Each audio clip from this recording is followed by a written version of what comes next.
Hi, Miss Banks. How are you doing?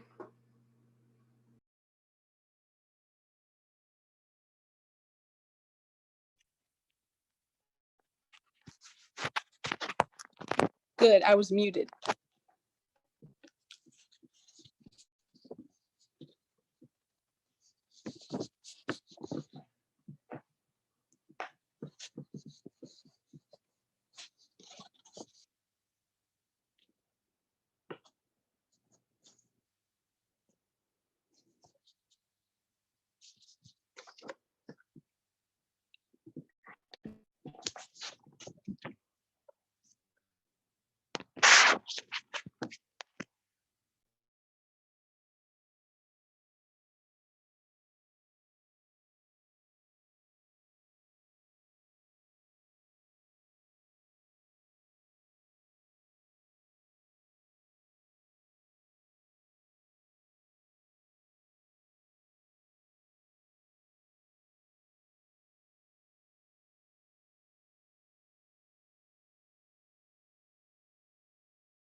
Do I have all board members here? I'm not seeing all the videos. Just want to make sure everyone is present. I'm here. I just had to adjust my air conditioner and deal with some stuff.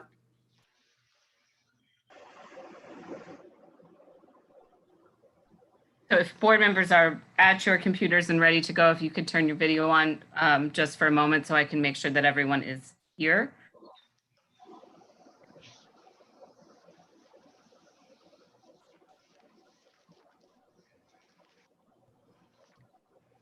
Looks like we're still waiting on Tracy.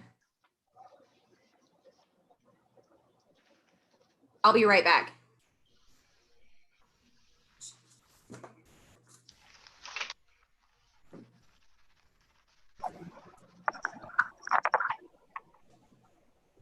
We're also, Dr. Adams up and Tracy, I think are in a, just.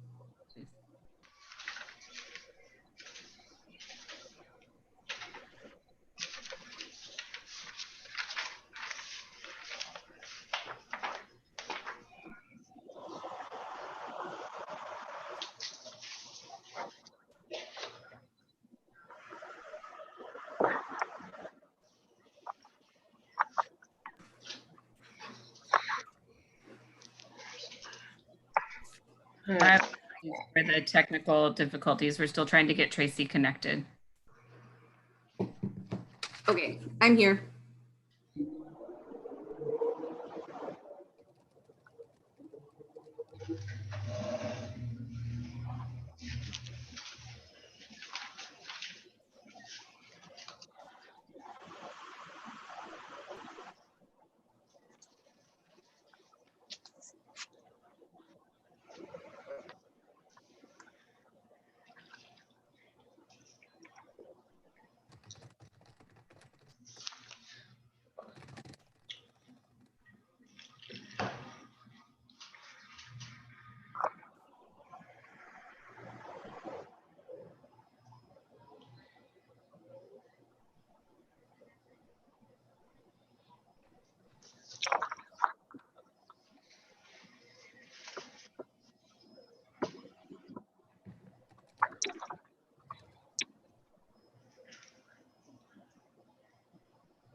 All right, apologies. No worries.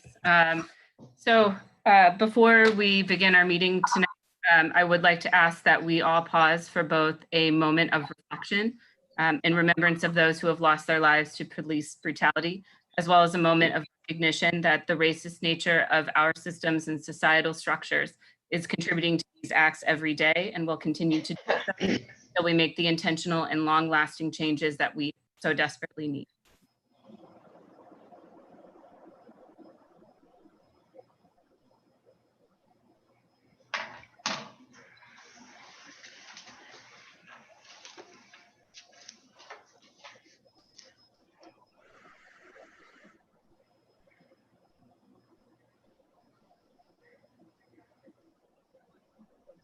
I know that we all realize, but I believe it's important to restate that this moment of silence, while it is important, isn't going to create the better outcomes for our students that they deserve, unless we're also committed to looking at our own systems and policies for the ways that we can make changes in our own system. Dr. Adams put out a very eloquent letter earlier last week that if he would like to summarize or restate any of those moments there, and then I will open it up to any board member who wishes to reflect.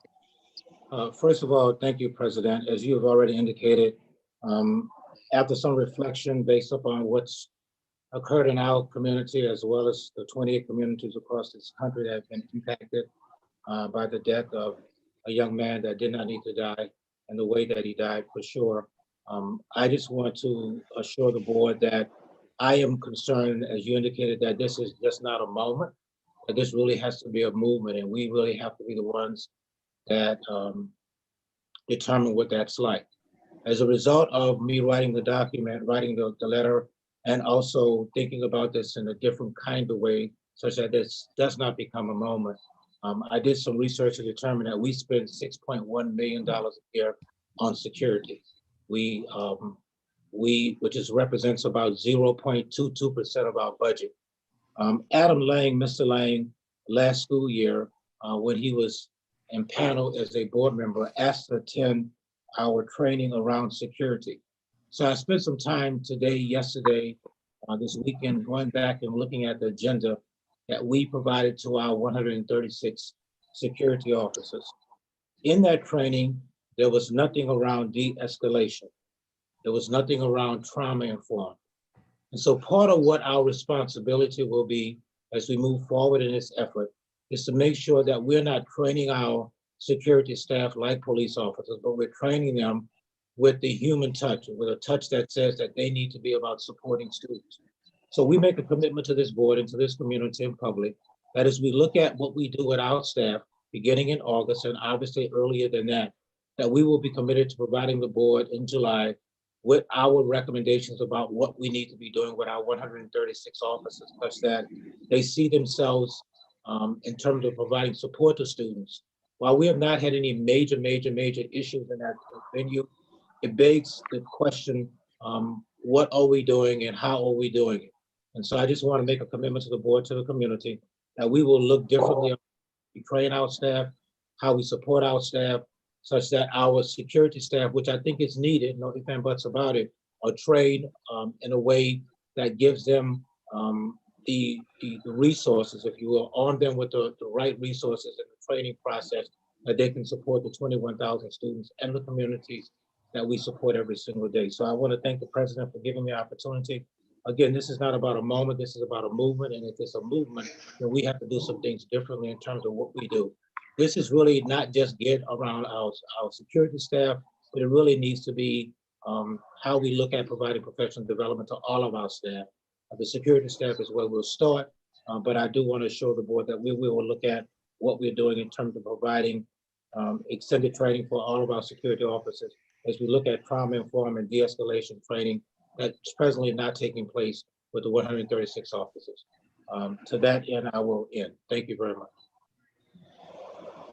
Thank you. Are there any board members who wish to share any items of reflection here? Yes, Dorothy. Yeah, Susan. I want to thank you both for your comments this evening.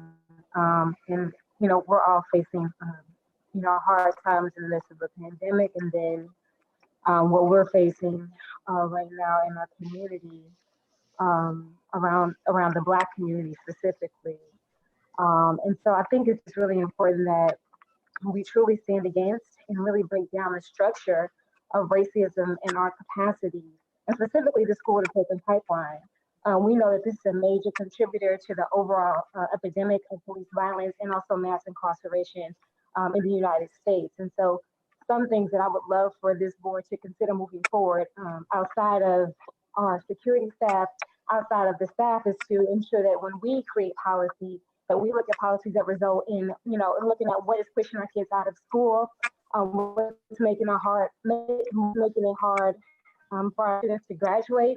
Are there policies that we have to criminalize our students in? Are there policies that make it difficult to get a job? And then as it relates to our curriculum, you know, it's important to me that we look at what we are teaching in our classrooms and really explore and create policies that ensure for a study on Black history and also other people of color moving forward. So again, not just on the security side and the staff side, but really being intentional about the information that we are giving our students and just how we're conducting ourselves in general.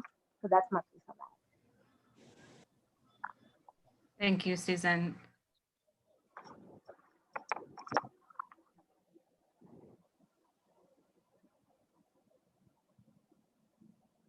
You're on Nick.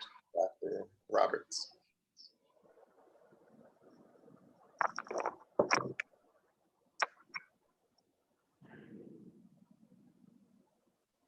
Thank you for that. I was pleased to read Dr. Adams' statement earlier this week, referencing the tragic event that happened to Mr. George Floyd. And I feel much better this evening knowing that this board, Dorothy, you put forth a statement and to the community, and that was one that was really needed. So again, otherwise we would have been absent. Our voice would have been absent from the stage. So thank you for that. And you too, Susie.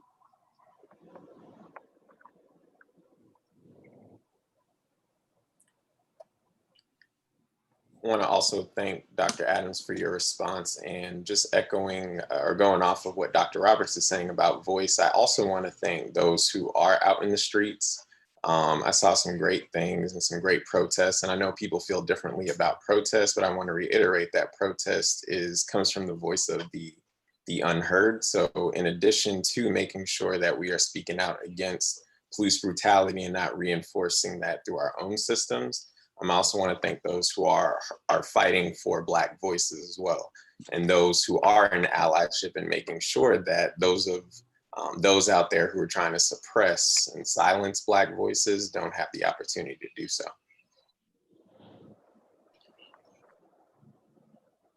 I'd also like to make a statement, and this is, I just remember back in 2007 when our students sat in or lived in the mayor's office for a whole week, and they wanted their voices heard. They protested. We had 400 students sitting in City Hall for hours and hours and days, and not all 400, but they wanted a great education.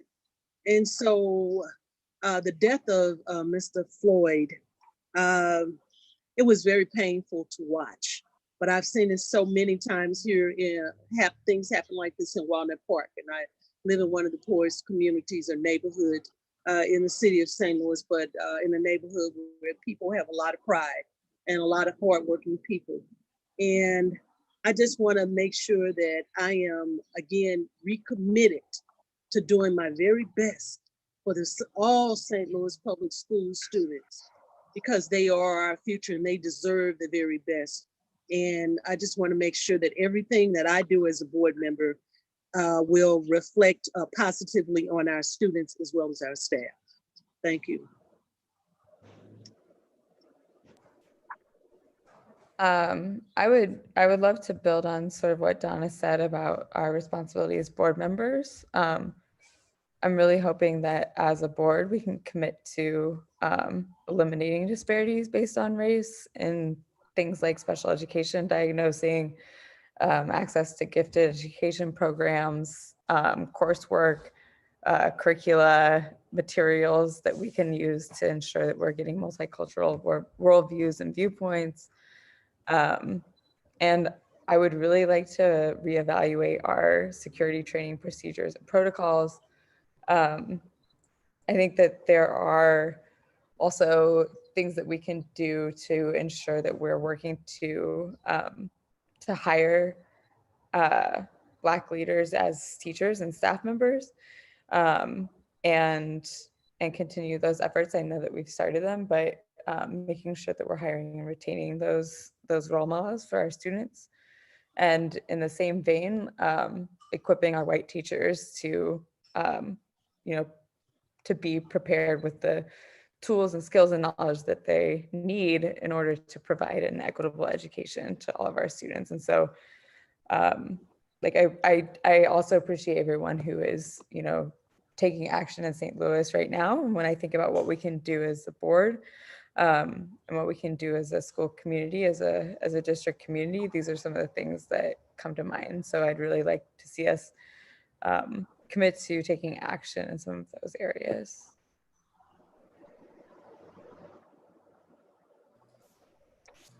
As a white person, I would just like to remind other white people it is a time to listen. So I don't want to say a whole lot. I've been in the streets and I've been in solidarity, and I think it's time to listen to our students. Is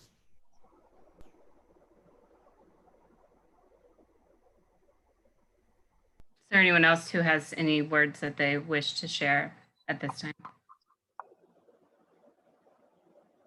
So I am encouraged as we go into this next school year that we're identifying a lot of opportunities and a lot of work that we have to do. And if we can use these ideas that we've generated here tonight as a framework for that next school year and ensure that, as Dr. Adams has been pointing out, that this is not just a moment, but we are building some momentum here around these things, and really encourage us to look deeper into all of these ideas that we generated here tonight. So we do need to move into our regular meeting.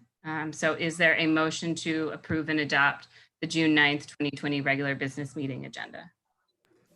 I move that we approve and adopt the June 9th regular business meeting, sorry, June 9th, 2020 regular business meeting agenda. Is there a second? Second. Questions or discussion on the agenda? Ms. Lewis.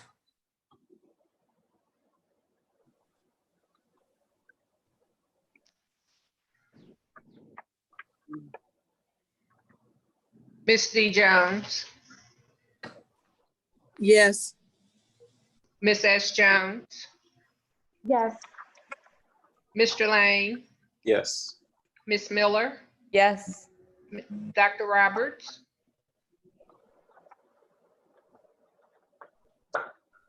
Dr. Roberts, Yes.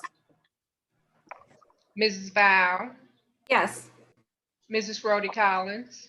Yes. The motion has passed. Thank you. Dr. Adams, are there any student or staff recognitions this evening?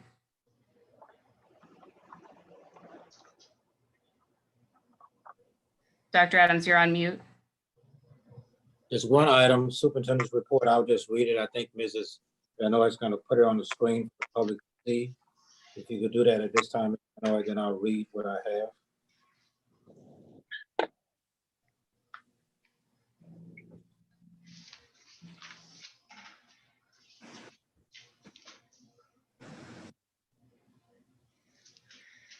So at this time, I want to say congratulations to the students, staff, and families of Nance Elementary and Mason Elementary. Each school has been named a 2020 Promising Practice School by Character.org. The honor is bestowed on schools that creatively help students understand, care about, and consistently practice the core values that will enable them to flourish in schools and relationships in the workplace and as citizens. So congratulations to Dr. Lito, who's at Mason, and Mrs. Mitchell, who's the principal at Nance. Secondly, a special note for our families, we have added a session to our summer learning programming. Session 3 is available for students entering all grade levels, pre-K through 4 through 12th, and focus on developing and strengthening students' literacy skills. Session 3 runs from June 15th to July 31st. Students can sign up for this session along or in addition to session 1 and 2. Any student who registers for summer learning and continues to engage with the is able to keep the district issued devices through the summer and return them when school opens. Otherwise, we will begin contacting families who are not engaged to start the technology return process during the week of June the 29th.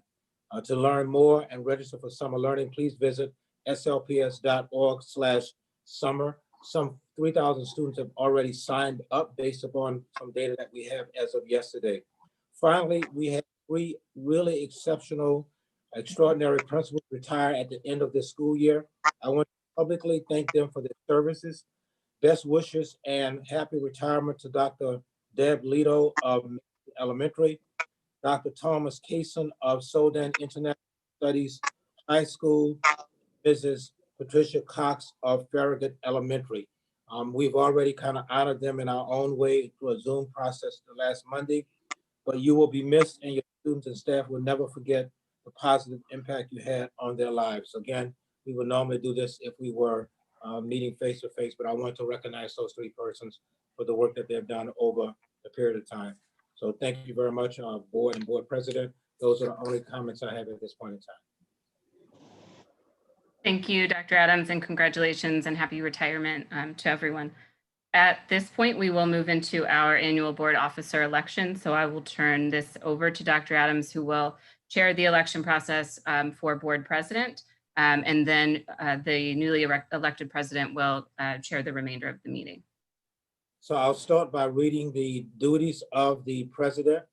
It shall be the duty of the president to preside at all meetings of the board, preserve order, enforce rules, all bonds, letters, agreements, deeds, and leases ordered to be executed by the board, and appoint the chairpersons and members of standing and ad hoc committees. The president of the board shall serve as an ex-official member of all and of any and all standing and ad hoc committees of the board. The president shall appoint the board's representative to professional organizations in which the board holds membership. It shall also be the duty of the president to act as ex-official member of the Board of Trustees of the Missouri Botanic Garden, pursuant to the provisions of the last will and testament of the late Henry Shaw. It shall also be the duty of the president each year immediately after the selection of a depository of the Board of Education for the succeeding year to notify the treasurer of the state of Missouri and the collector revenue of the city of St. Louis to make all payments of money belonging or distributed to this board to said depository as indicated by board approval. At this point in time, the floor is open for nominees for the president of the Board of Education.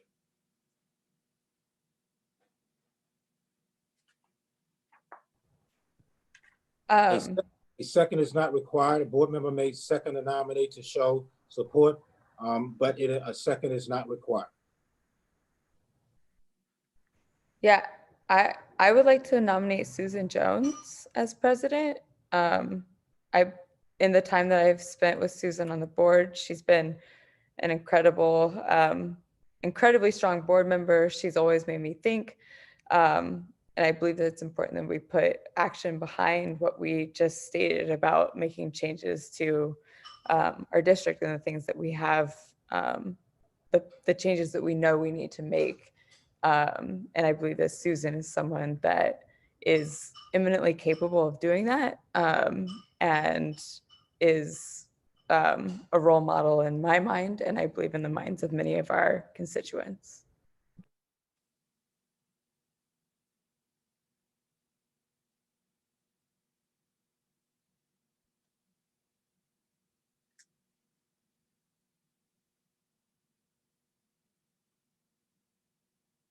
Are there any other nominees at this point in time? I believe it's my responsibility to ask if Susan accepts the nomination. You're on mute, Ms. Jones. Ms. Jones, Ms. Susan Jones, you're on mute. We can't hear you. Sorry about that. Can you all hear me now? Yes, we can. Okay. Tracy, thank you so much for the nomination to take on the role once again as president of this board. However, I will not be accepting the nomination at this time due to some commitments that I have already. However, I am willing to be in a supportive capacity of whomever will be president for this board moving forward for the rest of this school year and next school year as well. But thank you so much, and I appreciate it. Thanks for your response, Susan. However, I would, in place of that, I would move forward with nominating Dorothy Rhodey Collins as president moving forward.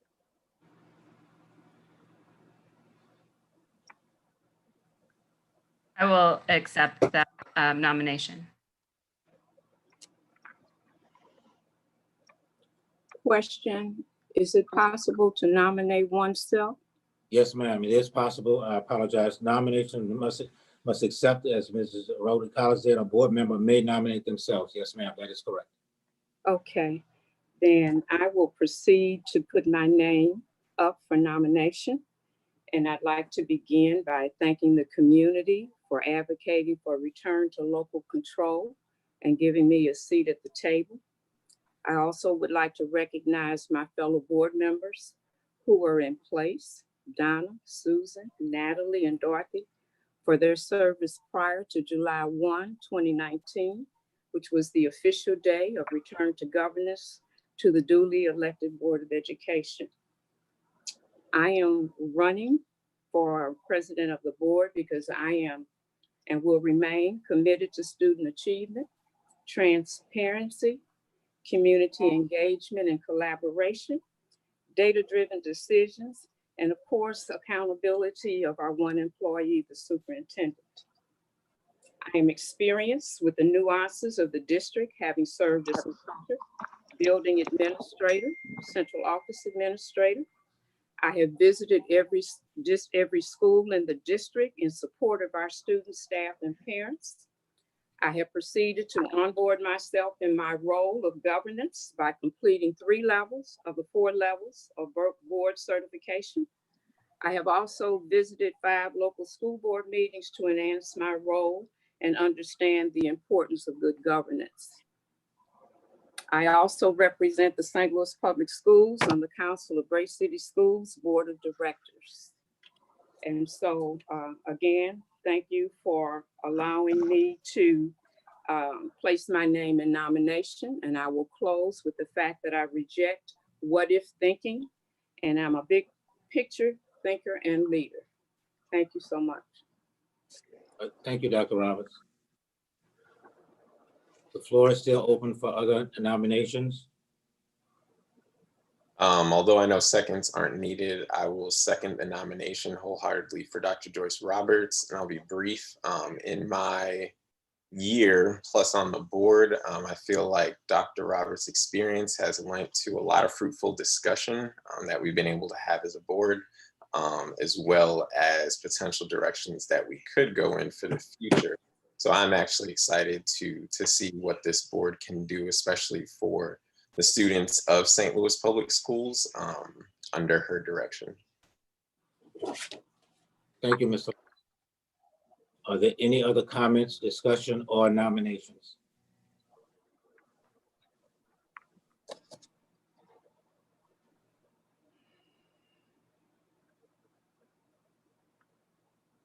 At this point in time, there's no further discussion.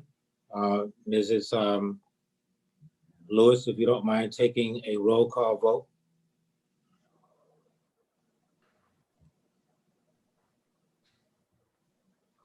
Ms. Lewis? Yes, sir. Ms. D. Thank you. Jones, What are Are we we, looking for? I'm sorry. Mr. Lang, you had a question? You just said roll call, but what are we voting? I'm sorry, a roll call vote for who you are voting for. So we're saying name. Okay. Yes, sir. Yes. Saying the name My person confusion. they're voting for. Yes, sir. Ms. Lewis? Ms. D. Jones, my vote will be for Dorothy Rhodes Collins. Ms. S. Jones, Dorothy Rhodey Collins.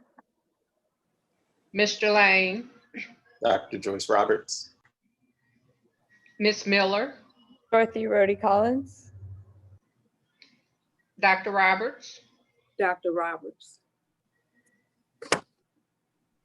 Mrs. Fowl, Dorothy Rhodey Collins. Mrs. Dorothy Rhodey Collins, Dorothy Rhodey Collins. with 5 votes for Dr. Rhodey Collins, 2 votes for Dr. Roberts. Dr. Rhodey Collins is the president. Thank you. Thank you very much, board. Turn it back over to the president at this point in time to do the other elections. Thank you. Thank you, and thank you, board. It truly is an honor to serve in this, and I will give you my continued dedication to the students of this district. At this time, we will be moving into elections for vice president. So I want to start by reading the duties of that officer. So the vice president, in the absence of the president, shall serve as president pro tem and perform the duties of the president. In case of a vacancy in the presidency through death, disability, absence from the country, or other situations rendering the elected president unable or unavailable to perform the duties of the office, the vice president shall serve as president pro tem until the president resumes the office or the board declares the office vacant and elects a president to serve out the term. Are there nominations for vice president? I would like Hearing that Susan was willing to accept a supporting role and standing beside all of my statements about her like eminent capability and the importance of her leadership in my time on the board, I would like to nominate Susan Jones as vice president. And Susan, I'm going to go ahead and just ask you before I hang up if you would accept that nomination. I would accept it.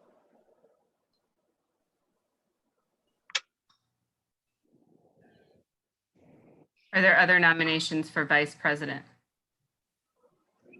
I would like to nominate Dr. Joyce Roberts if she will accept. Again, I think her expertise and experience would lend to supporting this board as a whole, as well as this district, and again, moving forward in the best interest of our students.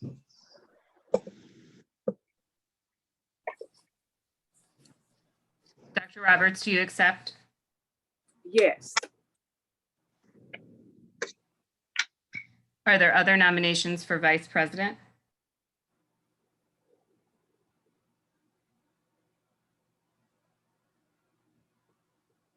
At that, is there any discussion or statement before we vote?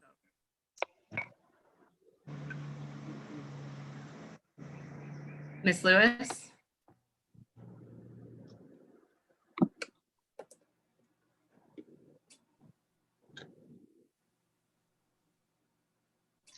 Ms. D. Jones, I have to abstain because we're related.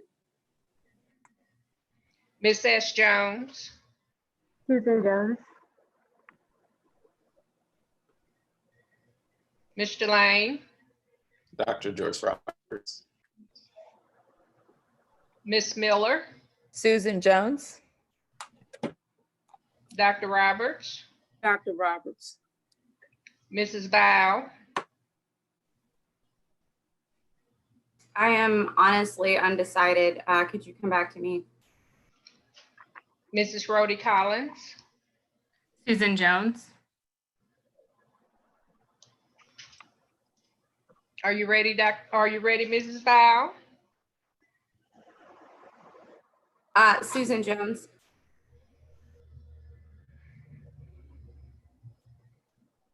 Okay. Vice President is Susan R. Jones. Thank you, everyone, for your vote.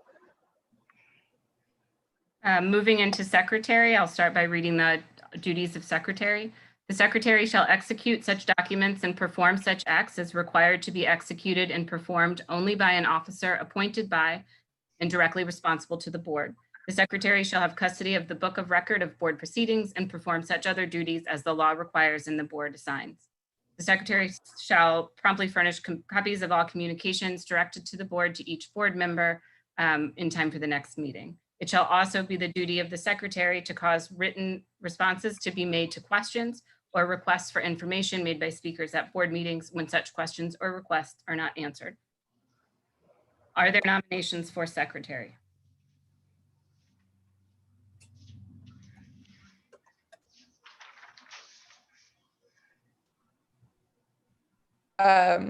I would like to nominate Natalie Bowell as secretary. If she would accept, I believe that she's been an important member of the board in terms of like keeping us on track, making sure that we are recording things in accordance with law, and it feels like the right role for her. So Natalie, if you'll accept, I would nominate you for that role. Thank you, Tracy. I will accept, however, given that I have been serving as vice president and I have served as secretary before, I would like to yield that nomination to anyone else who is interested in learning. But that said, I am willing to do the job.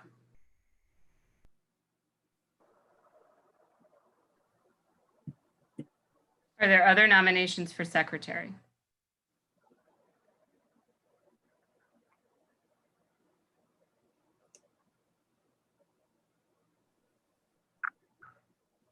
Any discussion on the nominations? Dorothy, just a brief discussion. Sure. What you identified as the duties of the board secretary is for the paid board secretary and not the secretary serving for the board. So these are the board's bylaws as we currently have them approved. There is some overlap in what the bylaws state for the elected secretary as well as our board employed secretary, Ms. Lewis, but these are the bylaws for the board. And so these are elected officers of the board. So this, I understand that, but as a point of clarity for the listening audience, I'm simply saying that the duties you outlined are not the ones performed by the secretary.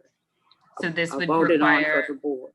sure, this would, in Okay. order to change the bylaw, it would need a 5/7 vote of the board, and that has not been brought before the board. I understand the process. This is just a point of clarity for the listening audience.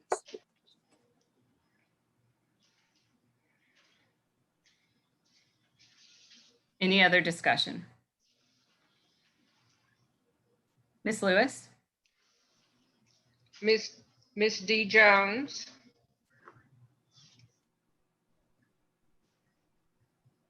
Abstain. Miss S. Jones, Natalie Val.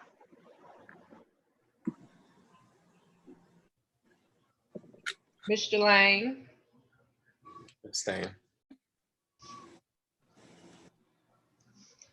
Miss Miller, Natalie Val.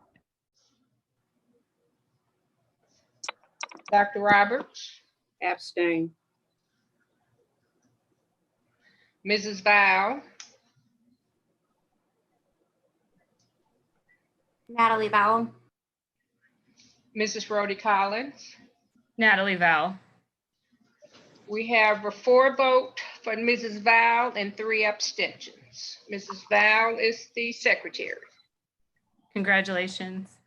So moving into the remainder of our agenda, I will turn it over to Dr. Adams for his superintendent's report. Good afternoon. At this point in time, we have 2 presentations. We'll start with the finance presentation. Let me provide some clarity to the board first and to the public as well. It is the intent tonight to review the PowerPoint presentation. This presentation will be placed on the website after tonight. The public will have 1 week to provide feedback as they have in the past. It should be noted that at the February meeting, we did give a preliminary indication of this particular budget. The board will receive a detailed budget line by line in 1 week as well with the comments. And then it is our hope that the board will vote on the 23rd for the budget. The board will be able to make amendments, but they will have to vote on the 23rd or before prior to the end of the month. So I'll come back and say this again to clarify, but at this point in time, Mrs. Banks, the Chief Financial Officer, will give the board and the public an update on our budget. Mrs. Banks. Thank you. The agenda for this presentation, we will summarize the budget process for 2021, review some of the pandemic considerations, highlight the 2021 budgets, and answer any outstanding questions that you may have. So the budget process is pretty standard. We always make sure that the budget is in alignment with the transformation plan, which is our strategic plan. We develop our revenues, project our student enrollment, do some prioritization between the schools and the department requests, develop a preliminary budget, and conduct community budget forums. This year was a little bit different with the budget forums. We had budget forums early, beginning in October, I believe, several forums, and we also had community visioning sessions, which were held in March. And then the COVID hit, the pandemic, which disrupted everything, including the budget. So we did make some adjustments to the budget, which we'll review tonight. Community participation, there was significant outreach efforts that were made by the communications team using multiple methods, including social media, websites, door hangers, etc., for both the budget forums and for the community visioning sessions. One thing that was a little different this year was the creation of an ad hoc budget committee. The committee met several times where there was community participation as well.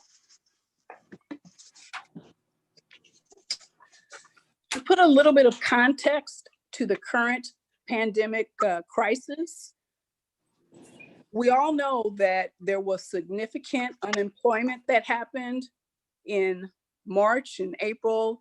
You know, I think we actually reached a high of 25 million jobs lost.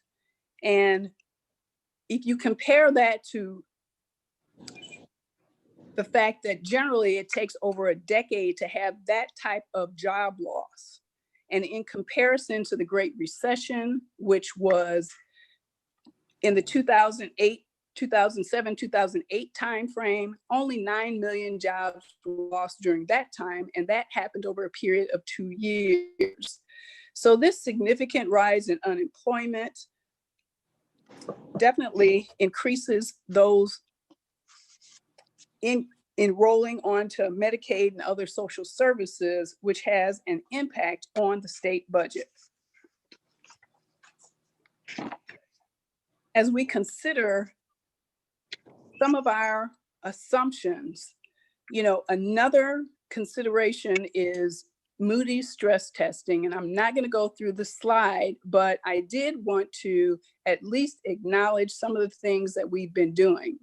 Moody's is a large financial services company that does a lot of research and analytics, and they stress test states when there are crisis situations to determine how they will likely fare given their source of revenues and their fund balance or reserves that they currently have. So based on some reports that were released by Moody's, it was predicted that the state of Missouri would have to cut budgets, which we've seen with the various state restrictions that have already been released in May and June, impacting the current year and likely into next year.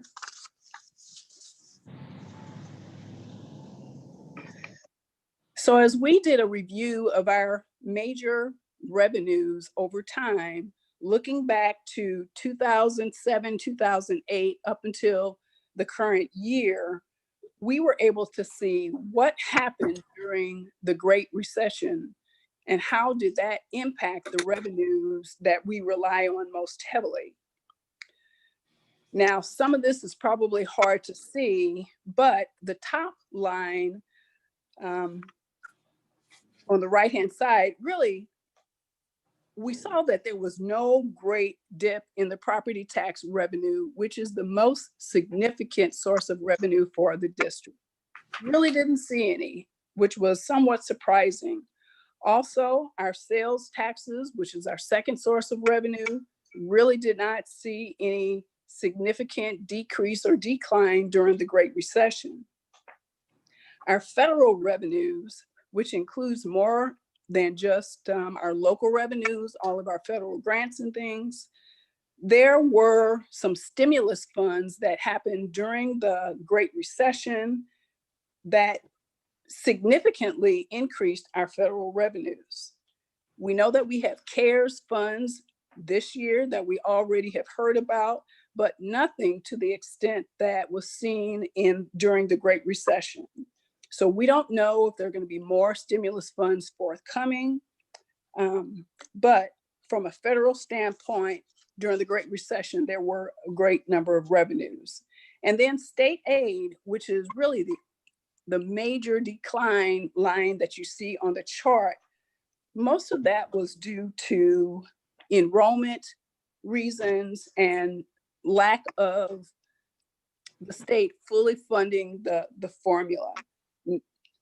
Some of it was due to the crisis, but you can see that that is the major source of revenue that had the biggest decline. So looking at our 2021 revenue assumptions, kind of with that background in mind, we've determined that from our local revenue, and this is primarily impacting our general operating budget, or GOB, the property taxes will be down 1%. Now, we don't know about the assessed valuations. We don't receive those from the city until late August or early September.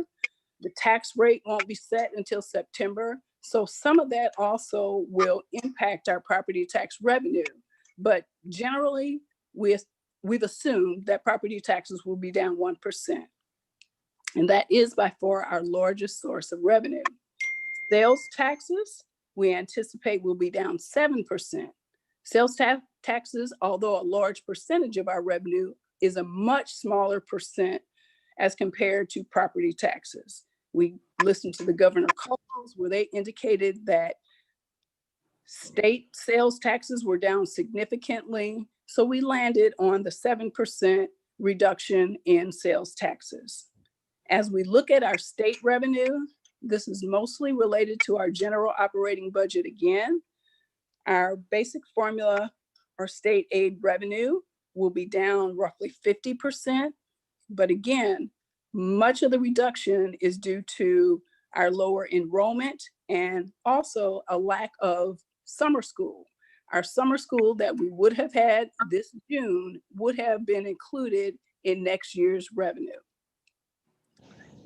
Transportation, we also assume will be down 10%. The state has released some of the funding estimates. We have assumed that based on what the state indicated would be the transportation, we took another 10% off of that, and we've already seen some of that come to pass. From a federal revenue standpoint, this is really all of our revenues, all of our funds, all of our federal revenues, including our grants, food service, title funds, all of that. We see most of those revenues as being fairly stable. We do know that we will receive $13.6 million in CARES revenue. We've been approved for that already. And of that 13.6 million, about 10.5 million to 11 million will be directly for the district, whereas the other $2 million or so will be for the non-public Catholic and independent schools that are within the city. We do know that there are some waivers with our federal revenues that we'll be able to take advantage of as well.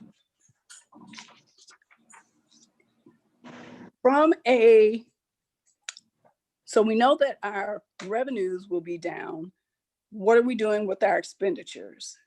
First and foremost, we want to minimize the impact to our staff.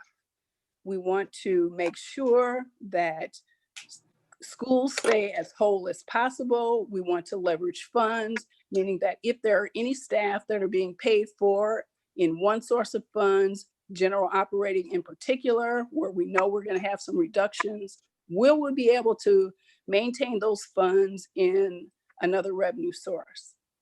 We're also assessing central office vacant positions. If there are vacancies, we don't want to fill them unless it's absolutely critical.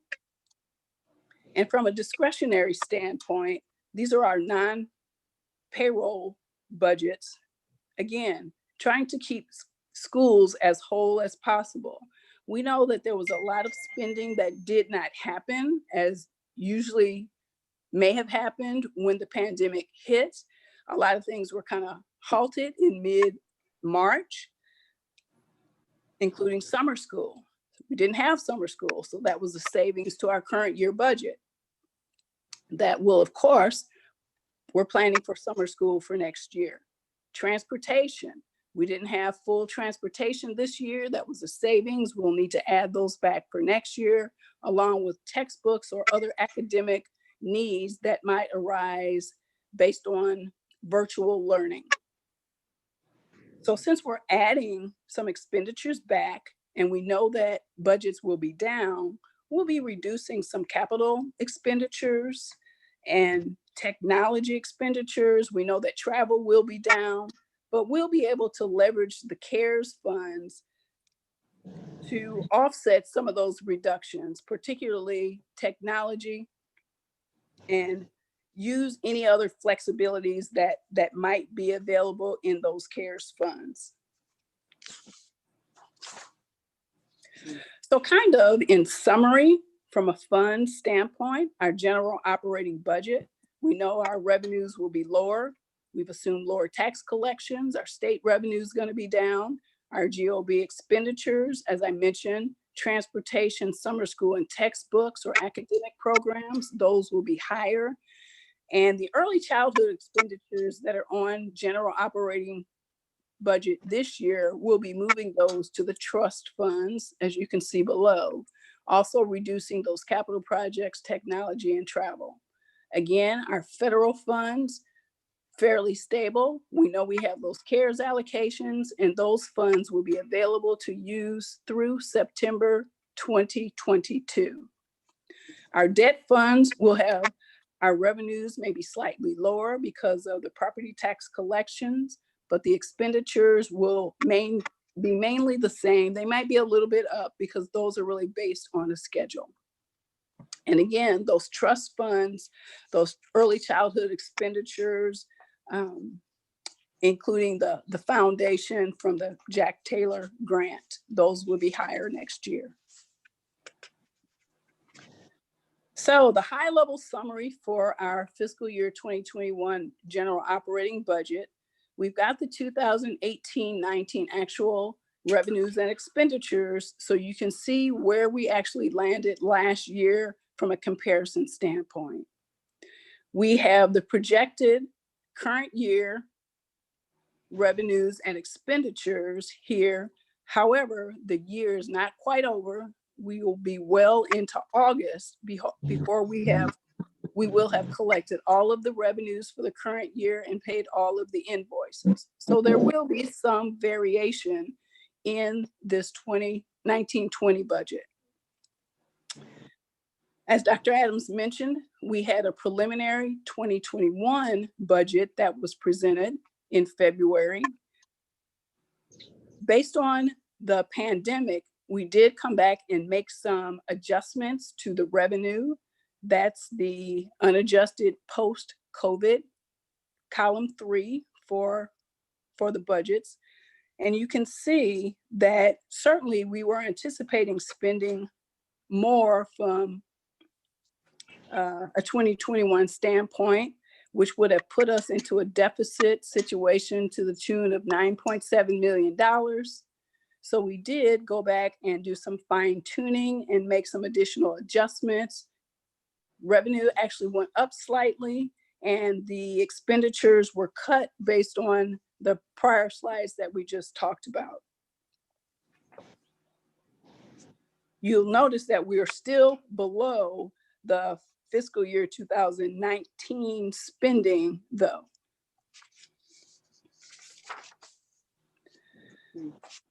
So as we go into next year, we're certainly being very cautious. We know that things are changing week by week, but this is where we anticipate we'll be at this time. We've got our 2020 original budget, our projected budget, and our proposed budget for 2021 in all of our different fund categories. We've talked about the reduction in general operating budget to the tune of about $15.7 million. The CARES money in federal, that will be the big boost. So overall, we anticipate that our revenues will only be down about $3 million. A little bit different when you look at our expenditures in the various categories. Of course, the CARES dollars in the federal category, that's where you see the biggest increase. We do anticipate some increases in general operating and also in the trust funds, which is primarily those preschool expenditures. So the new normal for us as we're going forward, we know that we'll have to heighten our social emotional programming and address the needs of both the students and the staff as they return. Quicken the pace to the one-on-one technology devices, which we started doing some of that since March. And we know that the virtual learning was so important. And going into 2021, we'll continue to have the social distancing issues that we'll have to try to address. How will enrollment look next year? Will families, what kind of decisions will they be making, especially as the district is making all sorts of changes? Virtual learning and hybrid learning models, we've been talking about and discussing a number of different options. And will the staff and students return at the same levels that we anticipate? One of the biggest things for sure will be the intensity in cleaning and providing personal protective equipment for our staff and students. So with that, I'll answer any questions that you may have. I want to thank you, Ms. Banks. If the board has any questions to Mrs. Banks or to myself, to the budget.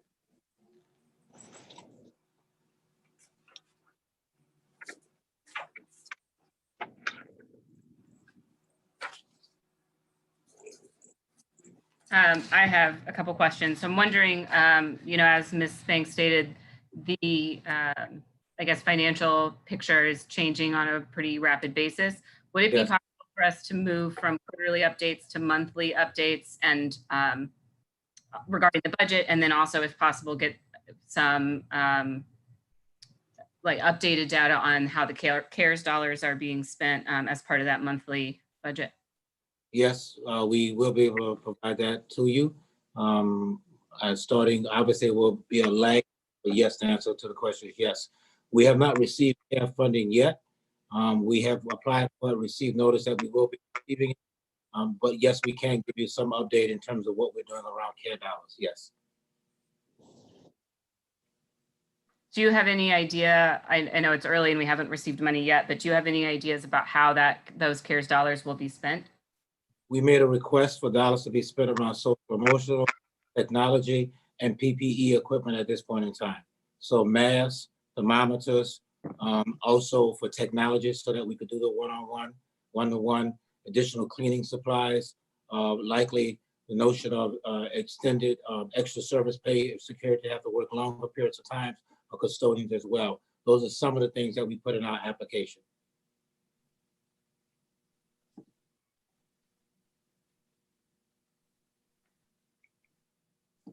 Dr. Adams, Yes, ma'am. when you provide updates, when you meet with the board president and you all have discussions, how is that shared with the larger board?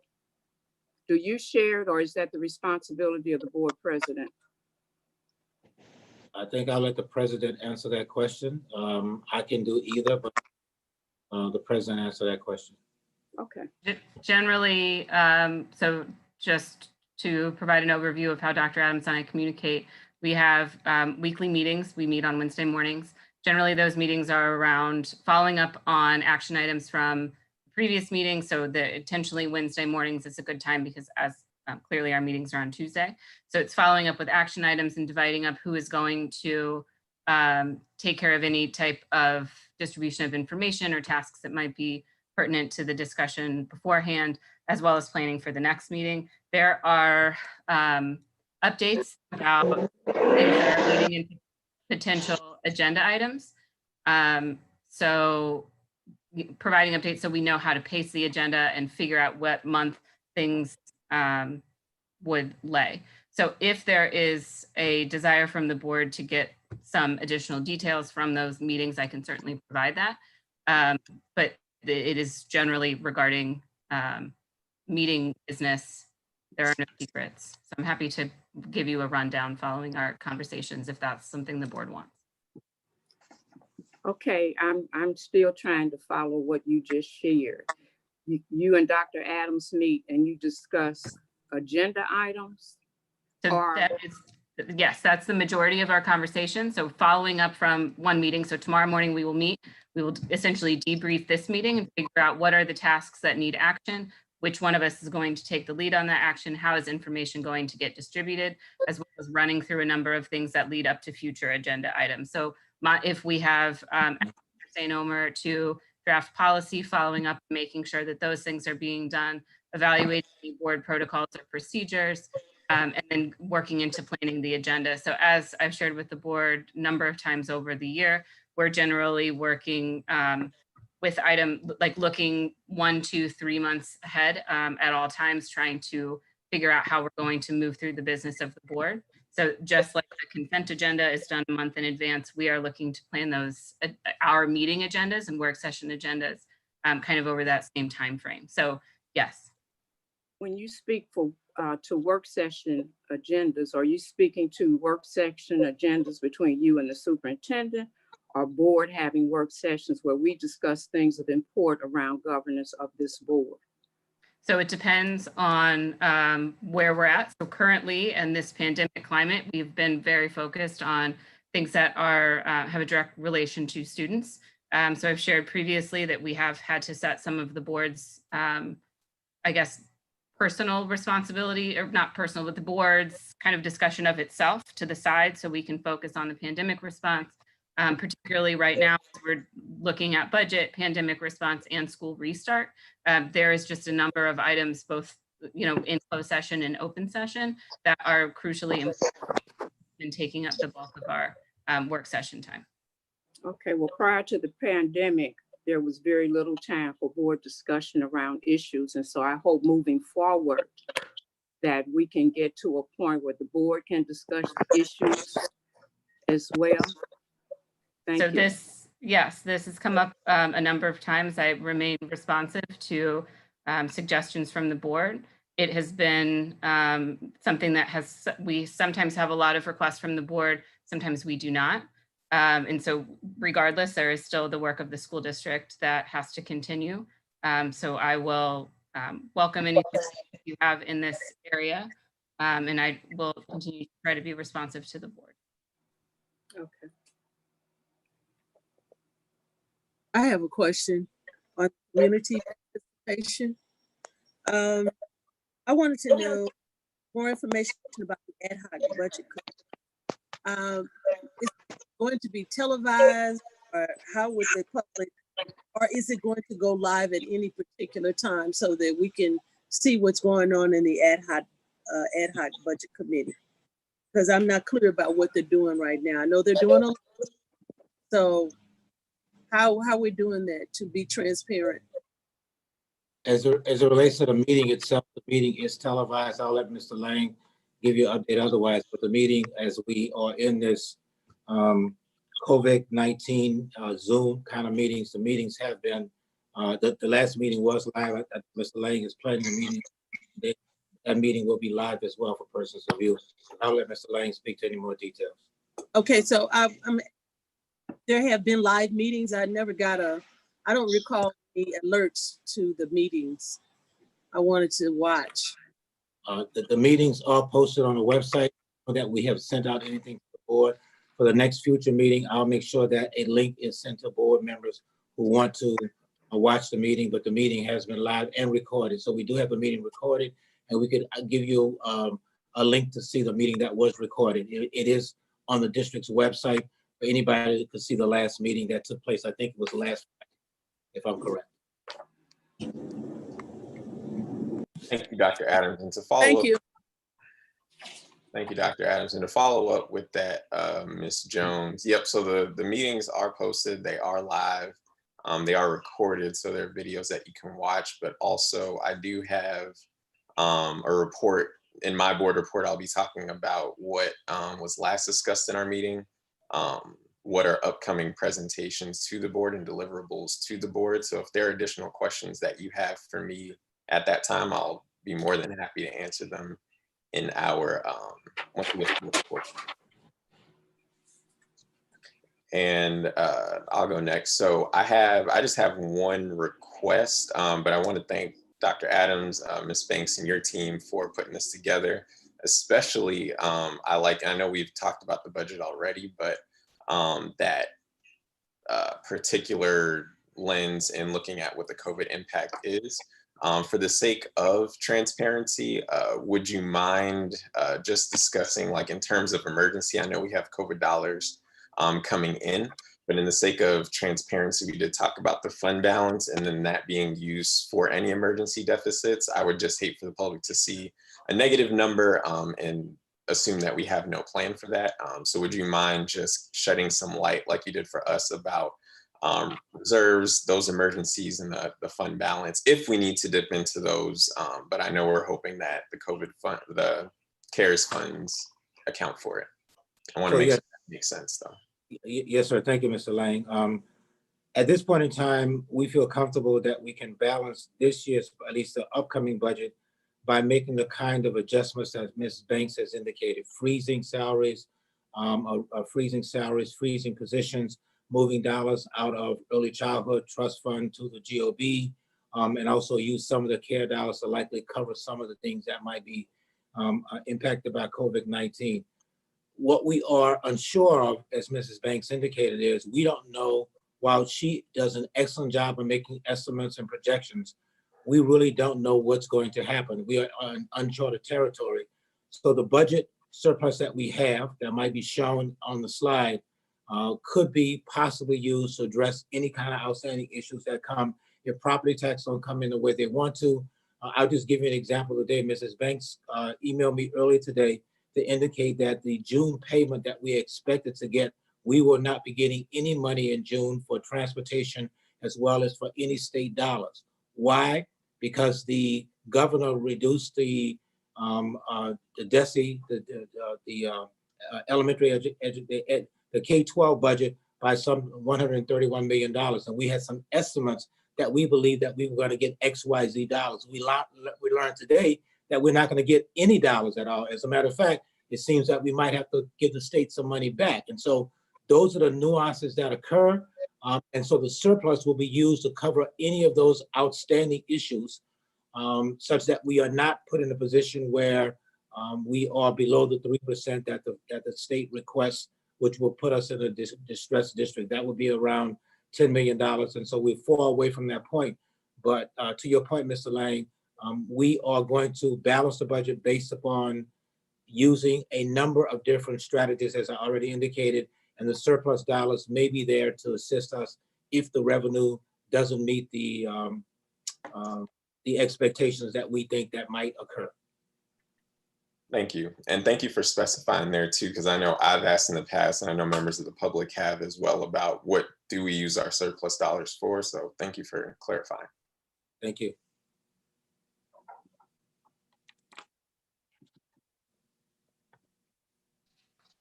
So I would be curious to hear some of your thoughts about, I guess, employment in teachers. I'm hearing a lot of reports nationally just about the concern over teachers either choosing not to return or districts that are in the terrible situation of having to lay off employees.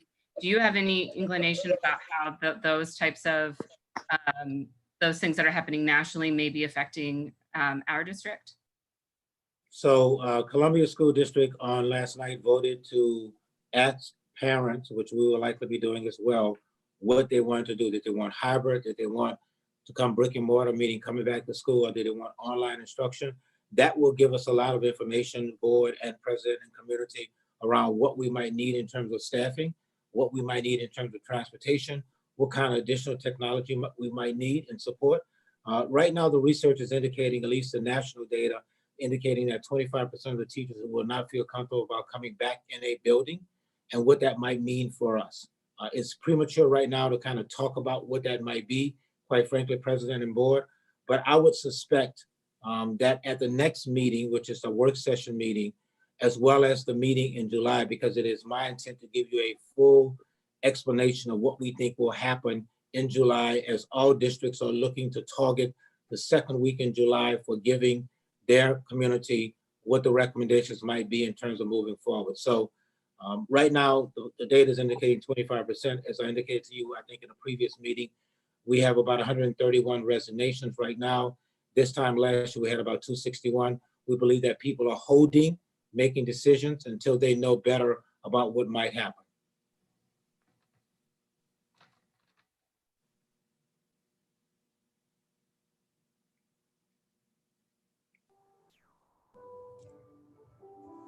I guess I have a couple of questions. So I'm looking at the slide that's talking about assessing central office vacant positions and leveraging CARES funds, which are flexible.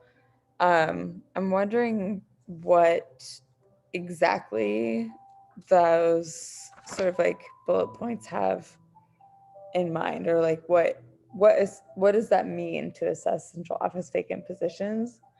And what does it mean to leverage CARES funds that have flexibility? So I know we've talked about the flexibility of CARES funds, but I guess I'll save my comments about how we assess central office vacant positions for So later. But I am concerned about teacher pay freezes and the possibility of, you know, reduction in force, which we haven't mentioned, but seems like something that we're sort of intentionally not mentioning. And that in sort of like juxtaposition with the assessment of central office vacant positions. So if you could address that, I'd really appreciate it. Yes, ma'am. Assessing central office vacant positions, as we normally go through the school year, persons resign. Some persons after July 1 may move on to another position. We will assess if we need to fill that position or if we have the ability to backfill with another staff member who can pick up additional responsibility. That is what I mean by assess central office vacancies. So, and any existing vacancies that might occur right now that are presently in place, we will be making some determination if we will fill that position. We may allow somebody else to pick up that responsibility as we move forward. That's what I mean by assessing vacant position. And obviously that will be done with a conversation with the department chair, as well as with the budget department, as well as with myself. So we will be looking at that in a very detailed kind of way. Bottom line is, if somebody leaves July 1st, do we fill that position or do we not fill the position? That's really simply what that means. As it relates to CARES leverage, CARES dollars are identified federal dollars, but the federal government normally with title funding has there's normally a lot of limitations in terms of how you can spend those dollars. With CARES dollars, they are giving us some flexibility to spend those dollars a little bit differently than what they have done in the past. So we normally likely could not cover, let's say, social workers, if we wanted to hire social workers moving forward to do counseling with kids. They may give us the ability to use those dollars that way in light of supporting kids who were susceptible to the pandemic. That's the kind of flexibility that the CARES dollars might give us that title dollars otherwise would not give us. And I'm just using that as an example. I'm not saying exactly that is going to happen, but that is one of the flexibilities, or even technology. Title I might say you can't use those dollars for technology purchases, but the CARES dollars could say, because we want to do one-on-one, that you could use those dollars to purchase equipment. As a matter of fact, you have an item on your budget tonight that which is number 1 and number 2, where we would hopefully use CARES dollars to cover that cost moving forward. So that's the kind of flexibility that's being talked about. In terms of reduction in force, at this point in time, we do not anticipate a reduction in force of any staff persons at school sites. That might change, Ms. Miller and board, if only 80% of our student body comes back. We don't know that right now. But at this point in time, we do not anticipate a reduction in force of any staff positions right now. We have made some adjustments as it relates to administrative positions for assistant principals prior to the pandemic taking place. So we did reduce a couple of assistant principals because the population of the school was under 400, and that drives having an assistant principal. So that's the only reduction, quote unquote, in force that occurred. And even with that reduction, those persons were assigned back to classroom teachers as opposed to administrators. But that's the only reduction that I can think of right now based upon everything that we just talked about. Thank you. I appreciate the answer. I guess I have a couple of follow-up questions. So when it comes to assessing the central office vacant positions, what you're saying makes sense. I feel like in the past, so what you're saying is that we're deciding whether or not filling those positions is necessary. So it's possible we could save money by not filling those positions. Yes, ma'am. And that feels good to me. And then when it comes to the flexibilities of the CARES money, I know we've talked about in other meetings that we will receive sort of like line item expenses for those Yes, ma'am. funds. Yes, ma'am. I guess I do have a question about you're sort of talking about the virtual and hybrid learning models as the new normal and sort of how we don't anticipate a reduction in force. And so I'm wondering how the virtual learning and the hybrid learning models align with your prediction for no reduction in force and no teacher layoffs, and how we plan to make sure that we keep not only schools but teachers whole during this time. I think that's an excellent question. And with all due respect, Ms. Miller, I would like to come back and make my recommendation to the board at the next board meeting, the work session, or the July meeting, because I don't have enough data right now. I really want to survey families for them to tell us what they want to do. And based on what they tell us, we will determine if it's online, virtual, or brick and mortar. And right now, we just don't have enough information. I can give you what I think, but I would really like to, in a public arena, be a little bit more specific and not general, because I think it raises a lot of questions. The board president and I had a conversation today about this same exact topic. And I said to her, as I'll say to you and the board, I would rather have a little bit more information before I put anything out there in the public arena, and then I have to backtrack on it. And I don't want to do that. And I don't want to cause people unnecessary angst, if you will, in terms of saying something. So give me a little bit more time as we continue to have conversations with our principals and also with our parents, as we will be surveying them to determine what happened. And that's a long way of saying, please give me a little bit more time. Sure, and I appreciate that. I appreciate the thoughtfulness and on such an important topic. And so thanks for your response, and I look forward to hearing more details later. Thank you.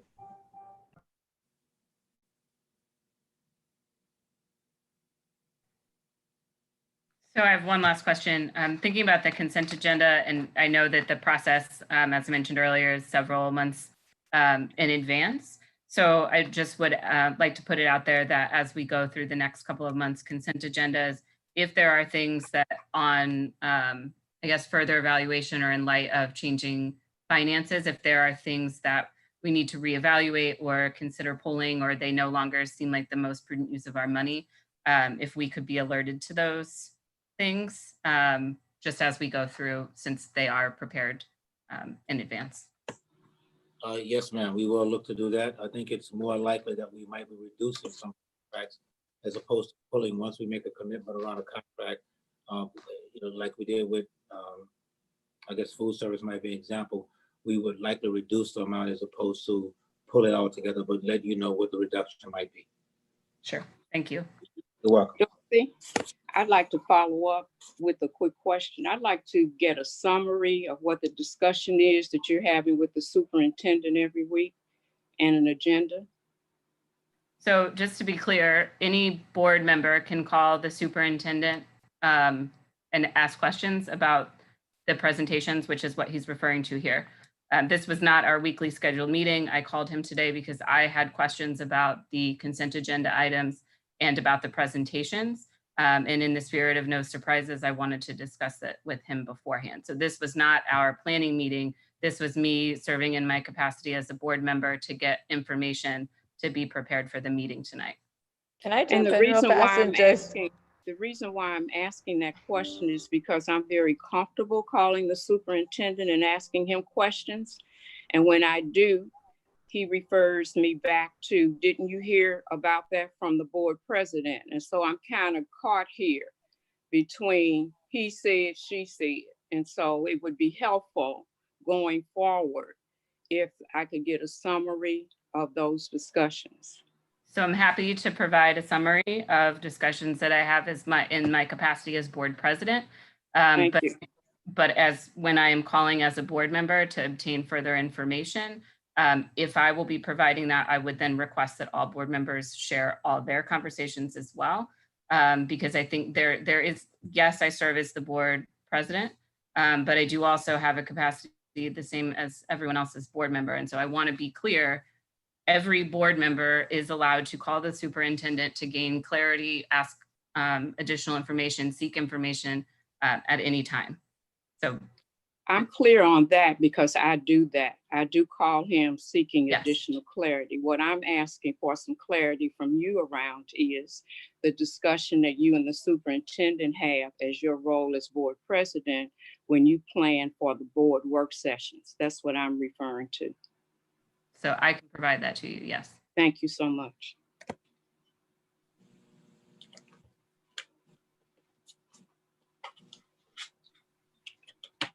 I also just want to throw out there that like I've asked for that kind of clarification in the past from both Dr. Adams and from President Willie Collins, and neither one of them has been like hesitant about providing me that information. In terms of, I'm thinking specifically about the meetings that we were talking about earlier this year, and my sort of concern around our being included in those meetings and sort of having the transcripts or the like sort of information from those meetings.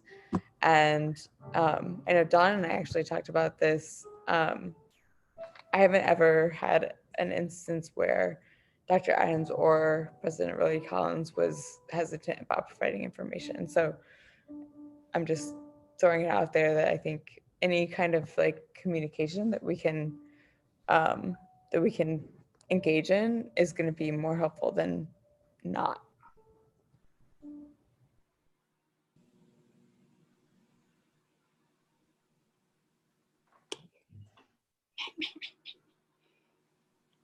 Thank you, Mrs. Banks. I will move on to the second presentation if there are no other questions regarding the budget. Again, I want to recap that this budget will be online. The public will have 1 week to give us feedback. That feedback will be provided to the board a week from today, along with the line items document that we saw last Saturday when we were having a conversation. That book that will show 2021 with a line item. It may not be the whole book together, but it'll give you a line item so you'll know what we're paying for every single item, as well as a school site alignment as well. You'll get that in 1 week. And my hope is that you will vote on the budget on the 23rd at the work session, and we will post that for voting as well. Thank you, Mrs. Banks. Mrs. Van Oy, do you mind going to the second presentation, please?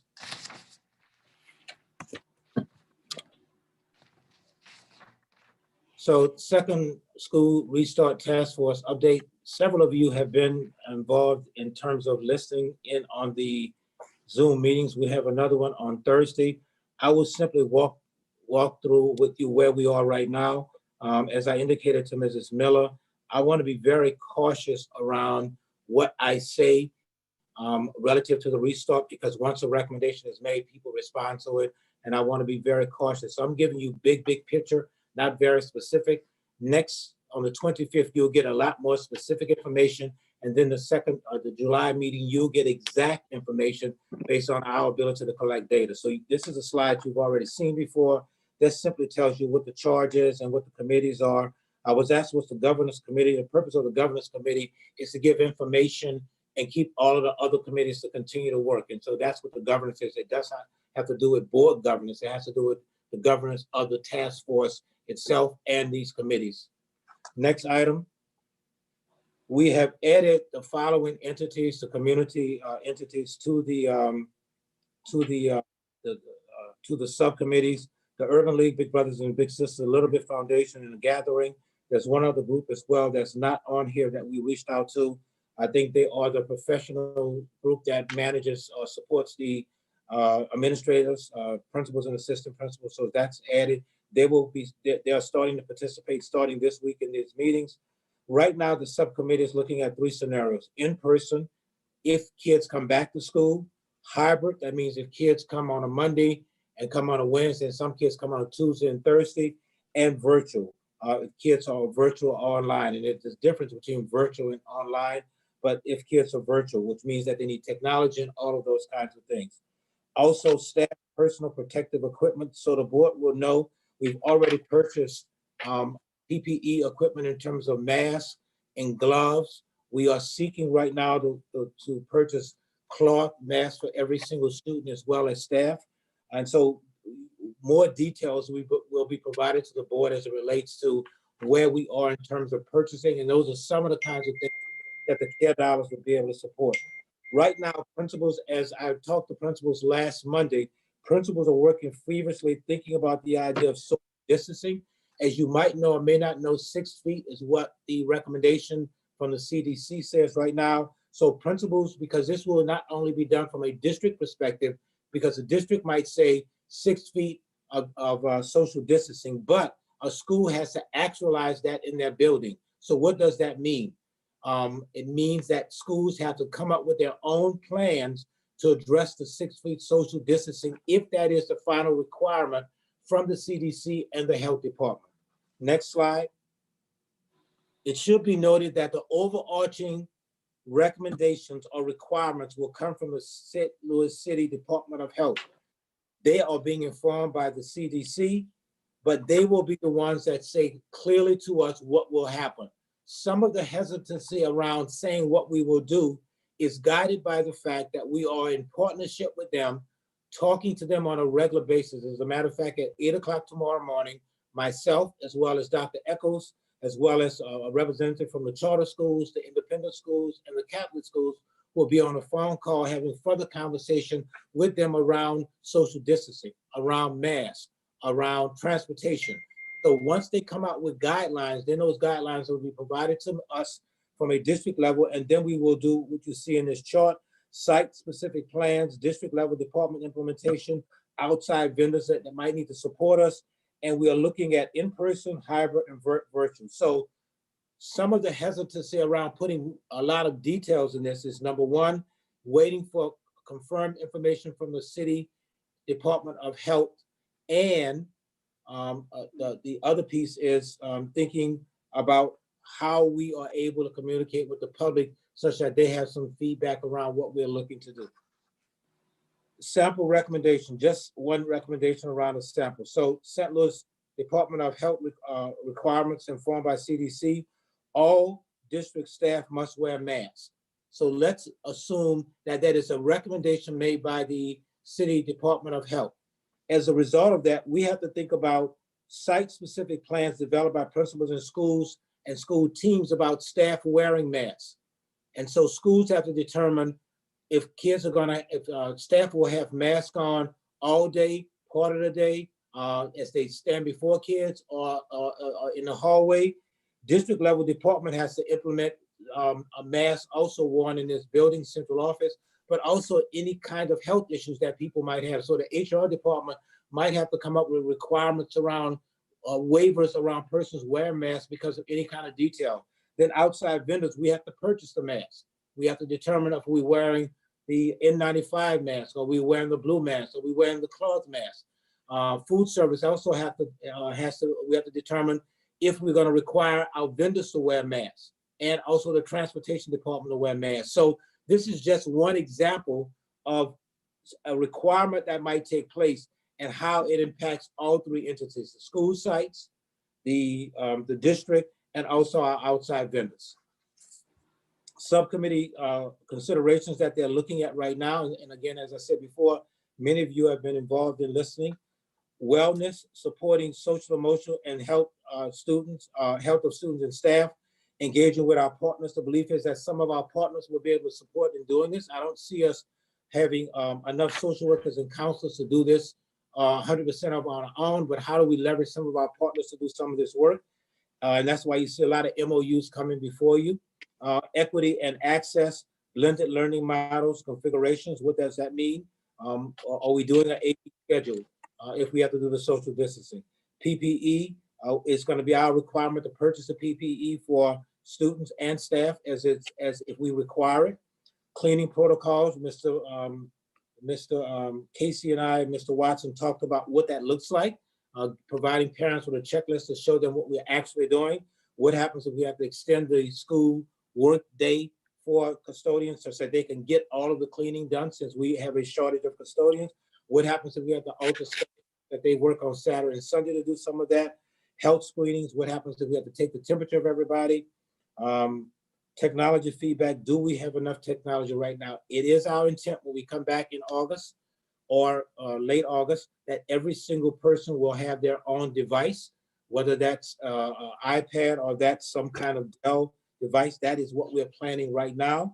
And the professional development, as Mrs. Miller has indicated, and many of you as well, making sure our teachers are at depth in terms of providing the kind of support that families need to have. And a governance piece is talking really about policies. What kind of policies that I will be asking you to implement or to approve. The next page talks about school-based planning considerations. And again, I won't go through all of this again, but it's much more aligned to what happens at the school site as opposed to what the subcommittees are saying. Scheduling changes, building schedules, health and wellness, social emotional supports. That's all of these are kind of considerations that the committees are looking at. The next steps will be the subcommittee recommendations will come next week. As a matter of fact, the third week of June. They'll be giving me some recommendations. Template to guide planning shared with schools by the second week of June. I am anticipating having a meeting with principals early next week, either Zoom or face-to-face, with a limited number of principals, obviously, to not have 100 principals in one room at the same time. Some final recommendations hopefully will come before the board in the second week of July. Just so the board is aware, this coordinates with what everybody else is doing. The county and the city, charter schools, Catholic schools, and parochial schools have indicated that they would like to all be uniform in terms of making recommendations the second week in July. Somebody might jump the gun a little bit earlier than that, but the intent is that early July recommendations across the region will be provided to communities. Timeline may change pending information received from the city, the St. Louis City Department of Health. Again, I wanted to give the board a big overview, not get too deep into the weeds because we'll have a lot of time to do that at the third meeting and the fourth meeting, in this case in July, early July, or the last meeting in this month, which would be the 23rd. Questions that the board might have, again, this is at a higher level than the board might want it to be, but it's intentional because we don't have all of the information coming from the health department at this time. We've had conversations, but I don't have anything in writing that I can point to and say, yes, this is what's going to happen. And I'm reluctant, as I've said to Mrs. Miller, to say something until it's actually confirmed by the health department. Dr. Adams, I do have a question in regards to transportation. I saw some things on the agenda, and I think that I had some concerns about the way we're going to be transporting our students when school does start back.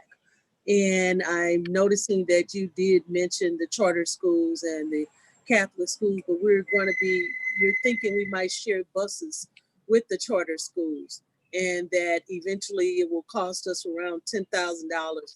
What is the benefit of sharing buses with the charter schools or any other school district? How will it affect us? And I guess the protocol when it comes to when students get on the bus, because I don't know, just having other students from other districts getting on our buses with our students is really concerning. So could you?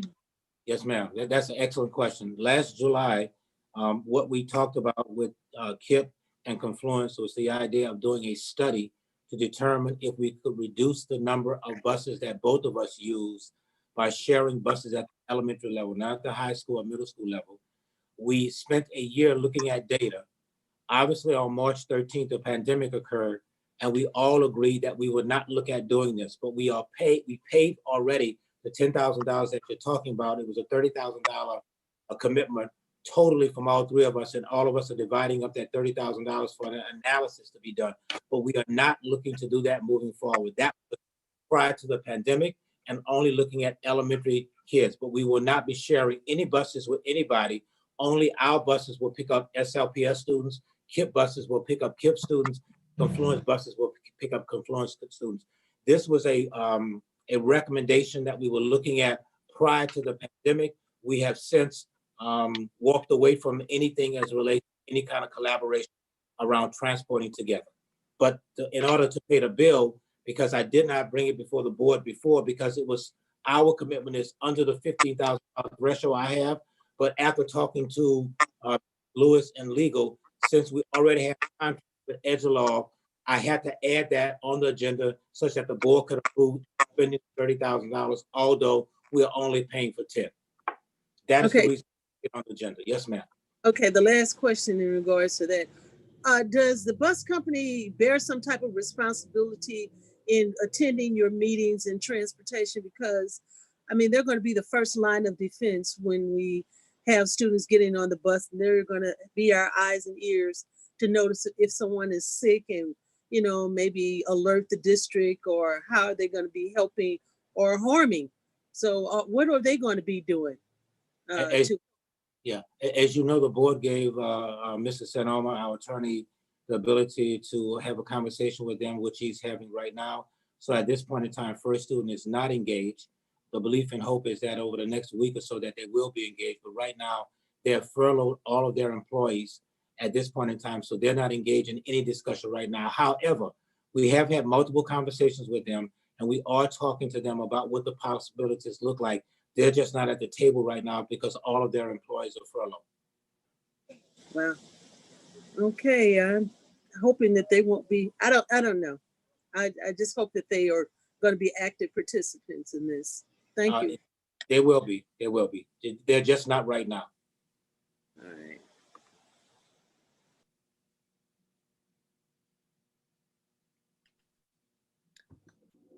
Dr. Adams, I got to attend probably 1.5 of the task force meetings, and I want to first commend the task force and you for the conversation. So I know in that first meeting, there were a lot of questions around making sure that we are thinking holistically, but also thinking outside of the box when it comes to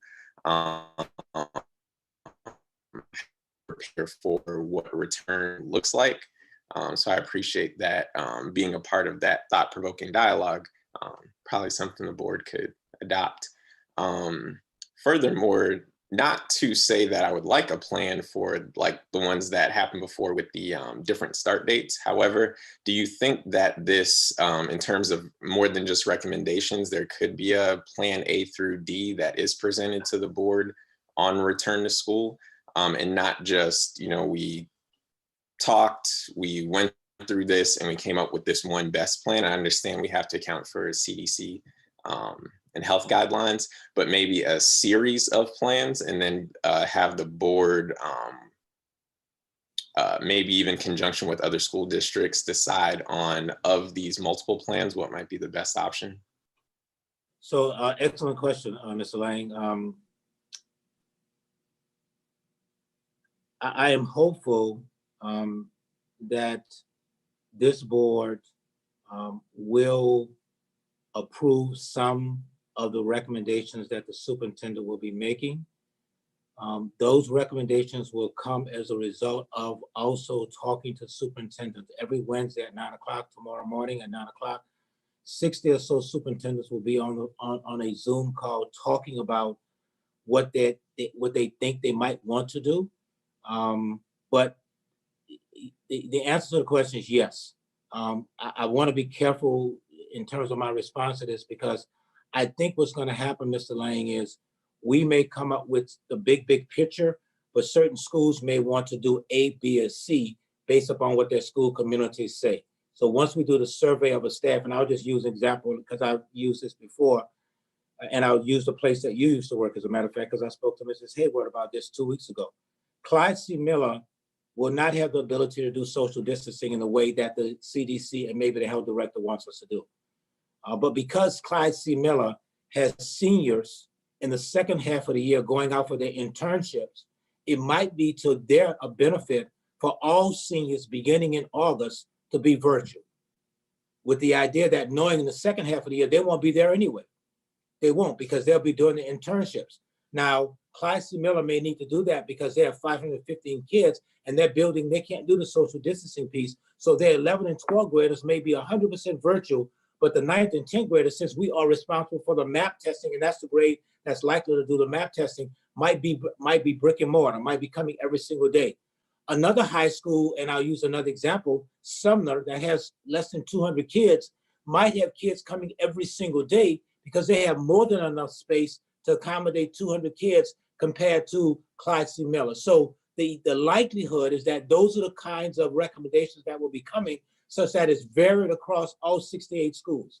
Now, some may be more aligned based upon being at capacity, and some may look to do kids coming every single day, knowing the population that they serve, knowing that parents want them in school every single day, knowing that they have space to be able to accommodate them.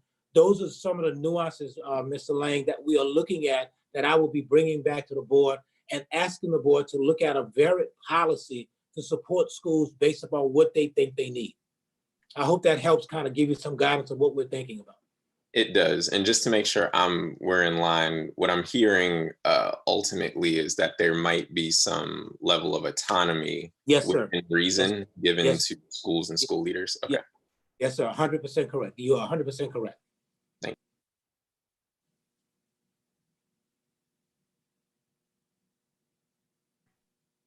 So I don't really have any questions because I know this is a high level overview, but I just wanted to share some considerations that I hope we can include into the final recommendations and proposals. I'm just thinking of all the purposes that schools serve in our community beyond just academic education.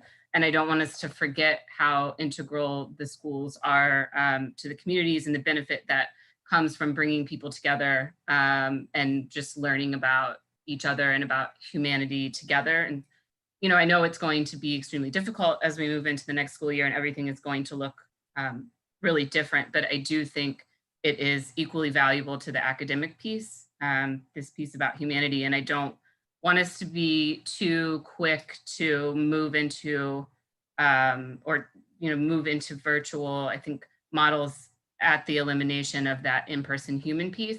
And so I recognize that what I'm saying is would come with financial costs and human labor costs and all kinds of other things. But it is really, we serve a purpose beyond just academic education. And it's really important to me that those types of touchy-feely relationships maintain through this pandemic, probably even more so than they are now. So I would just ask that the committees and the administration, as they are working on this, to not, you know, I know that there's this, I understand the importance of one-to-one and the recognition of that we do need to do that to be able to kind of flip at a moment's notice, but just there are other purposes that we serve just for the larger picture of humanity that I don't want to get lost in all of this. Duly noted. Mr. Archer and Mrs. Roger, who are the project managers, are listening to this meeting tonight and are helping me put together what this is going to look like in a template and all of the recommendations. So duly noted. I just want the board to realize and understand that the priority, and I didn't say this in the beginning, is going to be safety. And so we're going to pivot from safety to do all of the kinds of things that I think the board wants us to do and we want to do as well. Dr. Adams, I have a question for you. Yes, ma'am. Had there been any consideration around any of the schools that we currently are keeping open as relates to like the electricity on, for utilizing those as extra spaces for students right now for social distancing? Yes, that did come up in my 8:30 meeting this morning. We literally only have one building right now that could accommodate, that's ready to move in right now, and that's Stevens School. So that did come up today as a possibility. So yeah, that is on the table that we might look to do. The challenge for us there is that it increases our resources in terms of electricity, gas, staff being moved, administration. So we want to be careful around what the up cost might be in terms of that. But yes, we did discuss that this morning at my 8:30 meeting. Okay, thank you, Dr. Adams. Welcome.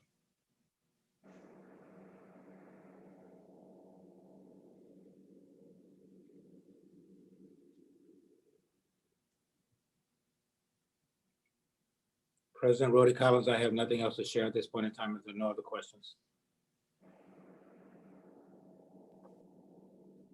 Are there any other questions from the board? So hearing none, this is the time where we normally have public comments. So I want to read the way that we've been handling public comments throughout the pandemic. The Board of Education is committed to receiving public comments during COVID-19 pandemic and the corresponding suspension of in-person public Board of Education meetings. As part of this effort, the board is inviting interested members of the public to submit written comments to the following email address prior to the start of the June 9th, 2020 meeting. Subject to the requirements that commenters exercise proper decorum and respect for the individual student employee privacy, the Board of Education will assemble the written comments and make them available for review by the public via a link that will be placed on the district website alongside the link for viewing rebroadcasts of the June 9th, 2020 meeting. This procedure for submitting public comments will remain in effect until the City of St. Louis Health Department and/or the State of Missouri stay-at-home orders are lifted and the Board of Education returns to normal in-person public meeting format. So just as a point of information for the board, it is my understanding that there are quite a number of public comments received up until the start point of this meeting today. So I would ask, I believe those generally are posted the morning after. So if board members would remember to go and check and read through those public comments, as there are quite a number of them. And if you have not read them from previous meetings, they still remain on the website. The next order of business is the consent agenda. Are there any items that the board would like to take separately? Yes. Yes. Okay, Natalie and then Adam. I would like to take item 06-09-20-08 separately, or perhaps even after discussion, possibly move it to a special session. Okay, Adam. I'd like to take 06-09-20-23 and 06-09-20-30 separately. So 3.0 is a walk-on item. We'll take all walk-on items separately. Dorothy, I for have everyone.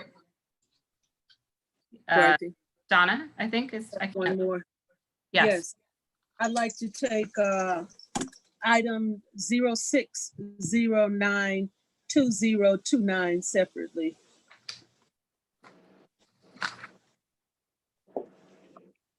Any others?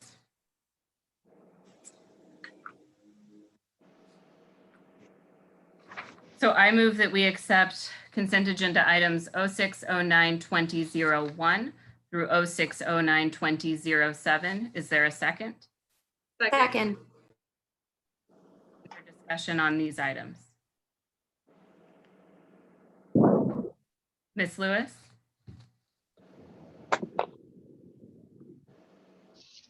Ms. D. Jones, Yes. Ms. S. Jones, Yes. Mr. Lane, Yes. Ms. Miller, Yes. Dr. Roberts. Dr. Roberts. Dr. Roberts, Yes. Mrs. Val, Yes. Mrs. Rhodey Collins. Yes. The motion passed. Is there a motion to approve 06-09-2008?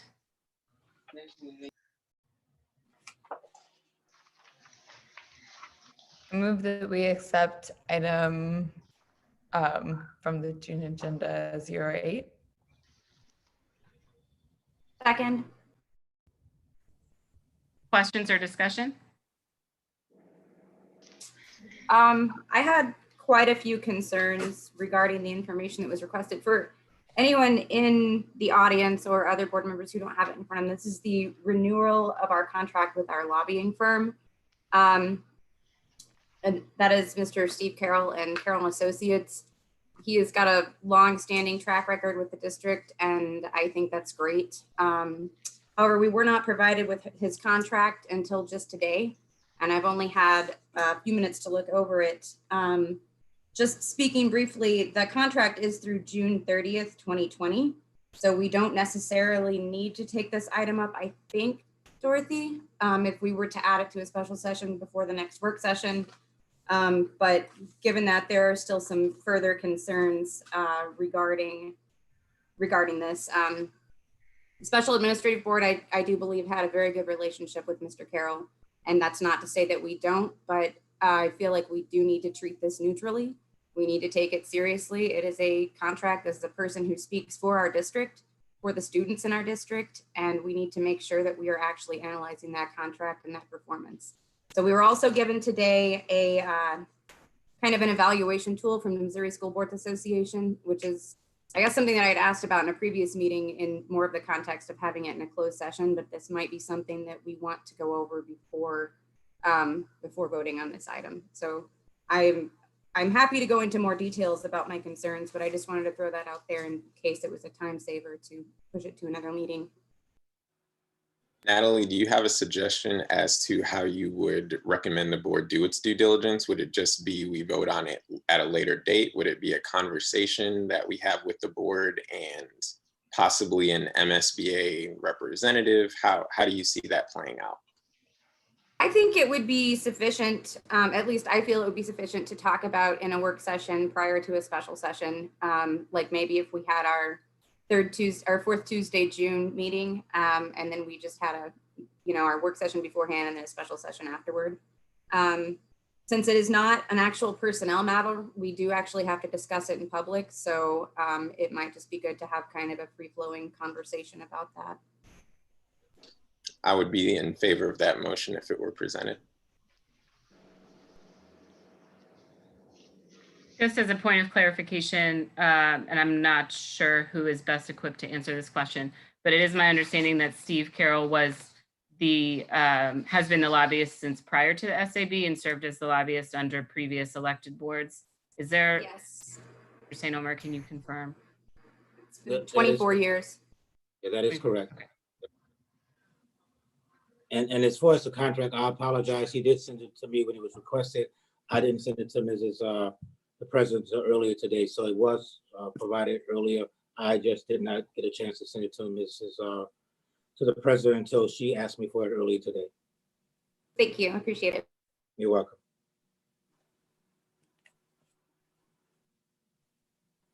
Is there any other board member that has an expressed concern about Mr. Carroll's contract?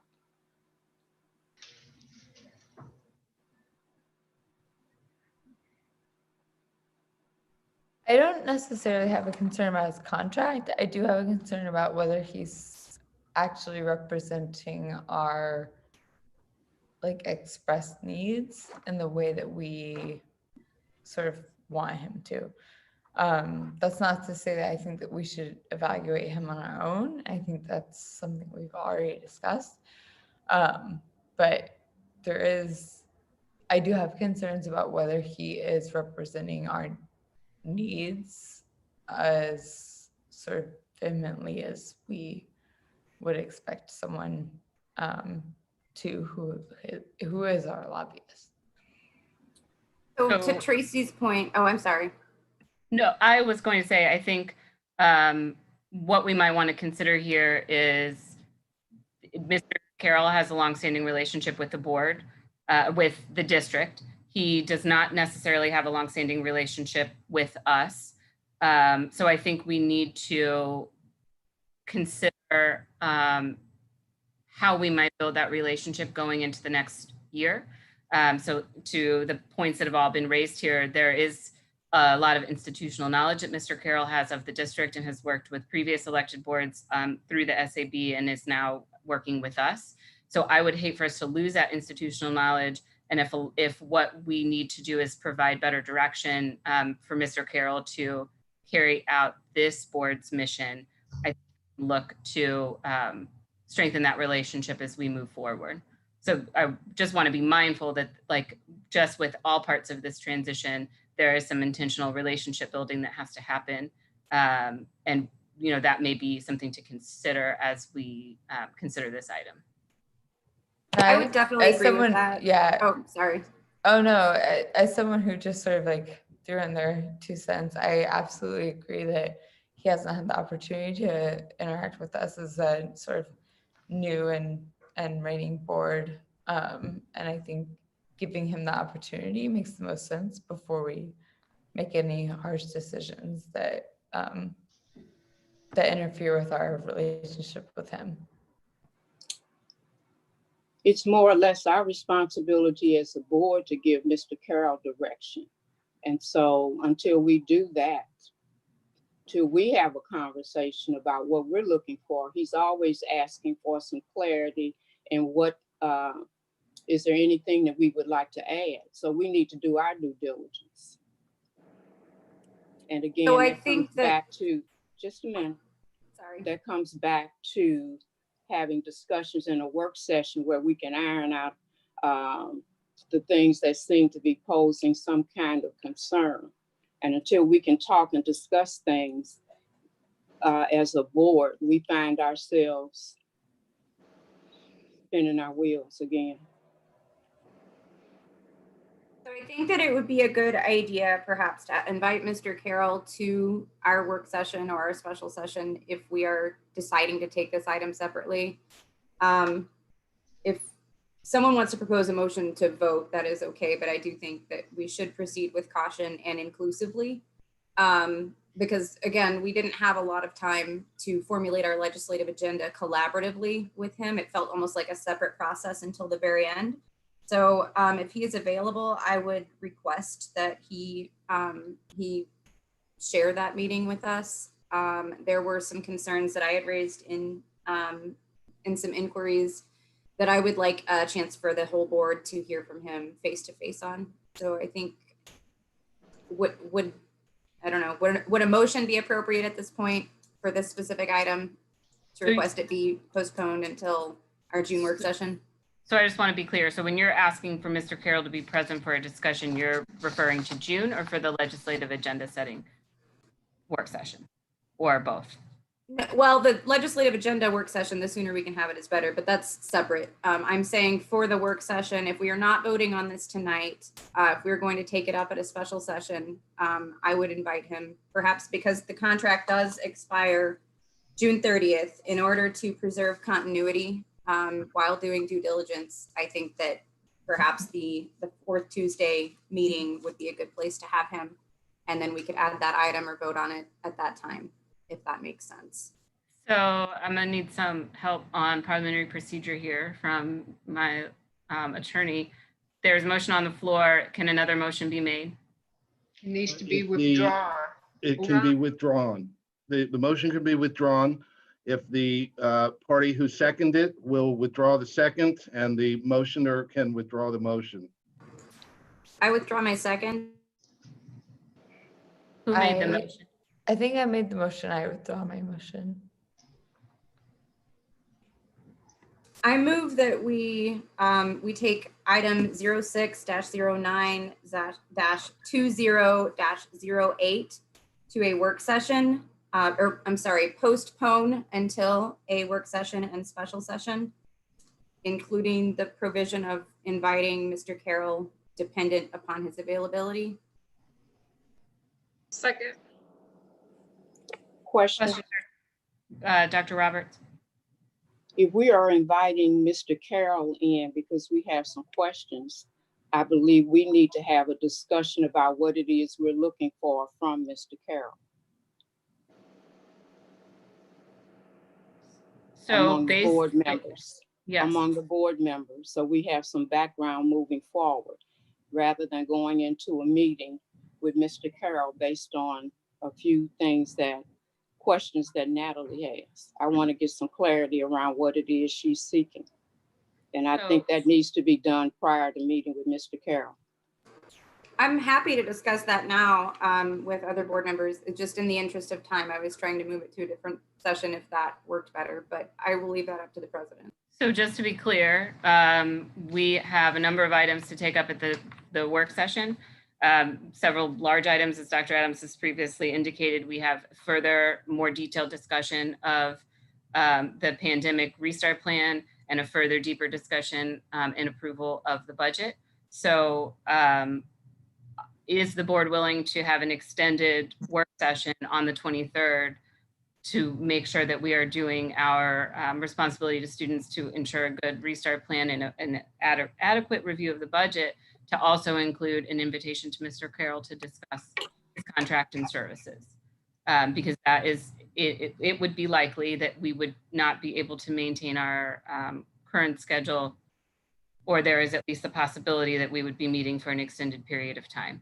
And so before we make changes to our professional commitment to each other about time, I think, it is important to me to share that with you.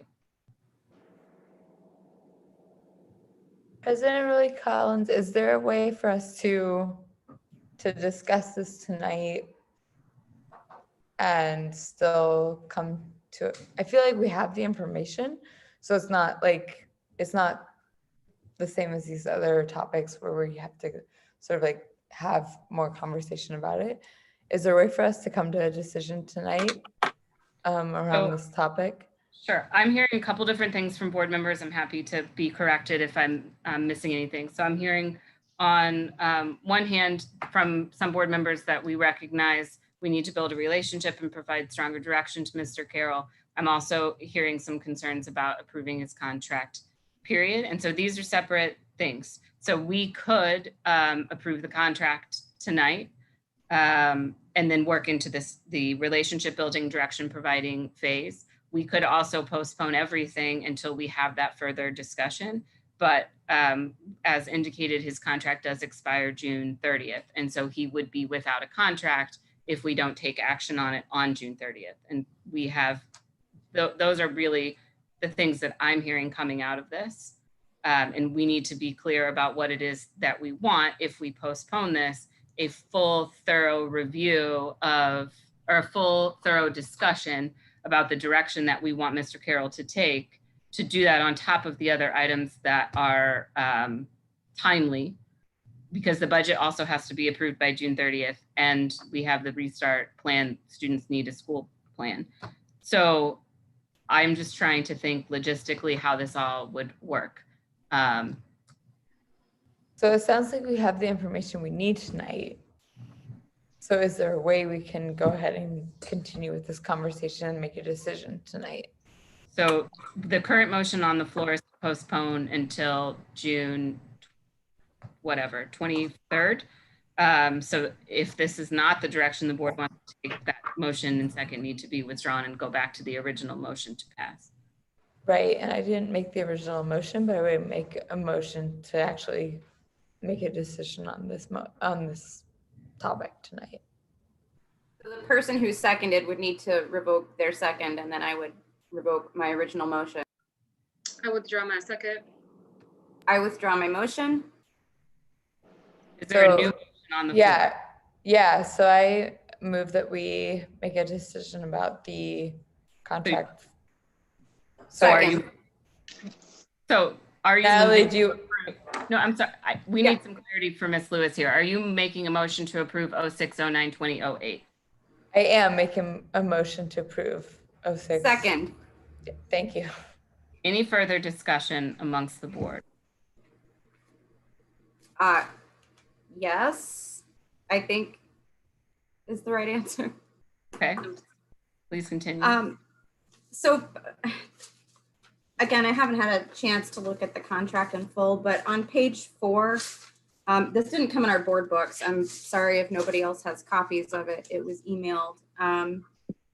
It says that identify to the board a minority lobbyist to partner with Carroll in his representation of the board and present to the board the terms and costs of such partnership before the next Missouri legislative session. I am not sure if we had a minority representative, minority lobbyist, or how that would be defined, but I feel like we may have been absent that this past session and was wondering if we could get some clarity on whether we will have that inclusion this year, because again, this is for outcomes for our students and we need to make sure that their voices are being represented at the state capitol. And there's another section on page 4 stating Carroll agrees that he will not perform any work or other service for any other person or company which conflicts with the work required herein or which conflicts in any manner with the interest of the board. The interest of the board, our own school policies discourage the use of alcohol and tobacco with our students. And Mr. Carroll does have contracts with Missouri Wine and Excalibur, which is a brand of tobacco that sells cigars, cigarettes, and I believe chewing tobacco. So either we should reconsider that portion of the contract as written, or we really need to analyze and look into those relationships, because as it's defined, it does seem like it would be in conflict with the manner or interest of the board if our interest is the best interest of students and best outcomes for them. I think it might be time to put this to a vote, unless we need to put it off for longer, but I feel like we sort of exhausted our conversation on this topic. I could be entirely wrong, so please. And if I remember correctly, those questions were put out to Mr. Carroll, and a 2 or 3 pager came back about whatever those questions were that you levied. Natalie, I don't recall being privy to those. I just know this conversation came up before, and I'd like to second the motion to vote. If we need to make some kind of amendment, then we can do that. But I'm seconding the vote. So there is already a motion on the floor and a second to approve this item. So if Joyce, do you want to call the question? Meaning, do you want to call the question? Meaning we end discussion now and we take the vote with no further discussion? Is that what you're saying? Yeah, that's what I'm saying, with some caveat for amendment later, because we've had this discussion. The questions were answered that were asked, and we're back doing the same thing we've done before. So yes, I'm calling the question.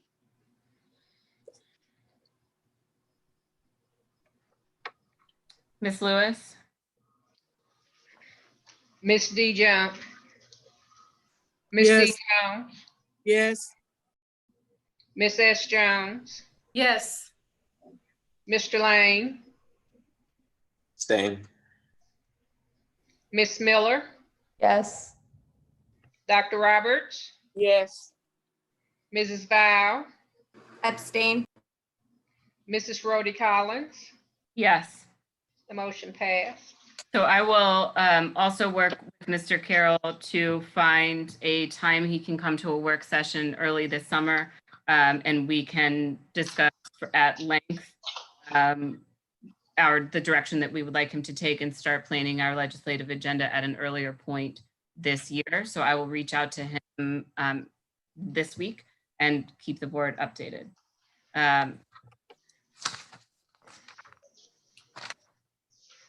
I'm sorry, I'm trying to, okay. I move that we approve items 06, 09, 20, 09 through 06, 09, 2022, exclusive of 06, 09, 2015, which has been previously approved. Excuse me, pardon me. Yes. Can you defer to Dr. Adams?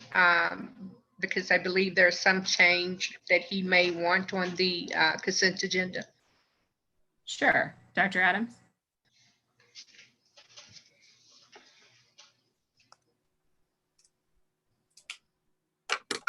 You are on mute, Dr. Adams.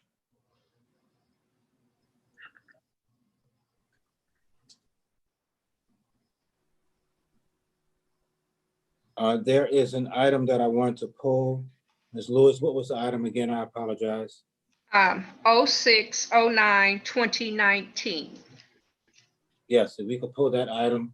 I did not get sufficient information from the Student Support Services. And I indicated with Ms. Miller had some questions about it. I could not answer the questions. And so I want to pull that particular item. Ms. Lewis, can I amend my motion to be exclusive of 06, 09, 2015 and exclusive of 06, 09, 2019? Yes, yes. Thank you. Are there any questions or discussion on, I'm sorry, is there a second? Second. Any questions or discussion on these items? So I did have a question on one of them. I don't know if we want to go in order, but the one I'm referring to is 22.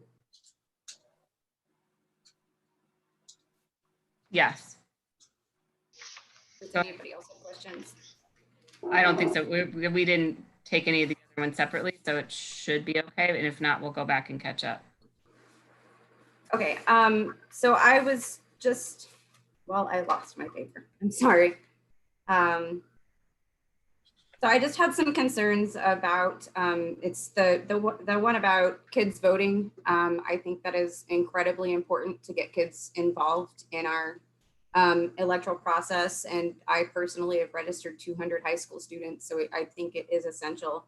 However, I just had some concerns regarding this actual vendor. Some of them have been answered, but not necessarily in detail. There seem to be ties with the licensing agent to Koch Industries. So it feels like there might be some lack of neutrality, lack of objectivity. And I'm just wondering if that is something that could be explored more. I just wanted to express my reservations about that and share with other board members as well as the public. Ms. Viles, we did do a due diligence with looking at all of the information that you asked us to look at the state level. We could not find anything, quite frankly, relative to that one. The Koch brothers do have a PAC, if you will, at the state, but we could not determine if this entity was connected to them in any way, shape, or form. Although the KOCH name is used, we could not find anything that supported that this particular entity was tied to that particular PAC. We identified who the lobbyist was, who started that particular PAC, but that lobbyist wasn't necessarily tied to this particular item.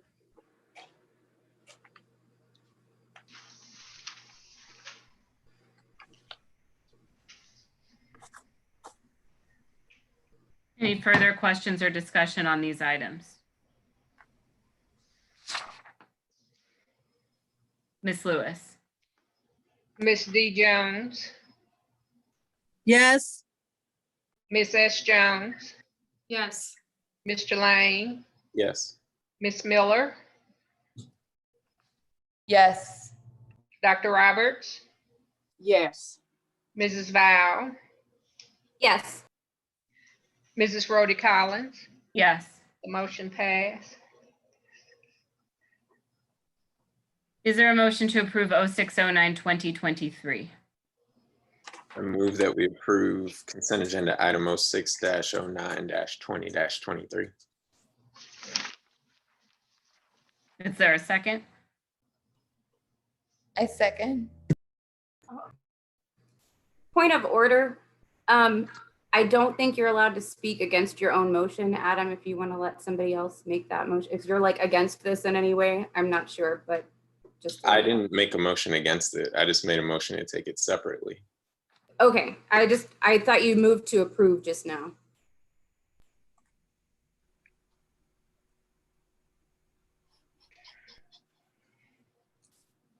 Are we good for discussion, President? Yes. Yes. Okay. Dr. Adams, I wanted to call this one out again for the public to note. So just bringing us back to, I'll try to be as brief as possible, usually doesn't happen, but bringing us back to the listening sessions and the town hall, so to speak. There was a big call for mental health services and looking at vendors across the city. So I want to call out, because not everyone gets to see the consent agenda. Or knows where to find it, but that there are multiple items both in this consent agenda and the next one coming up addressing this. So I appreciate that this is in there. So looking at how we support our students around mental health during COVID as we return.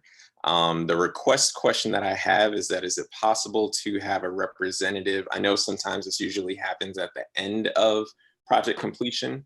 But I think it would benefit the public if we had a representative from this organization and any of the other organizations to come and just kind of present what their strategy plan services that they offer. to the board and to the public, just to show what they are going to be doing with our students.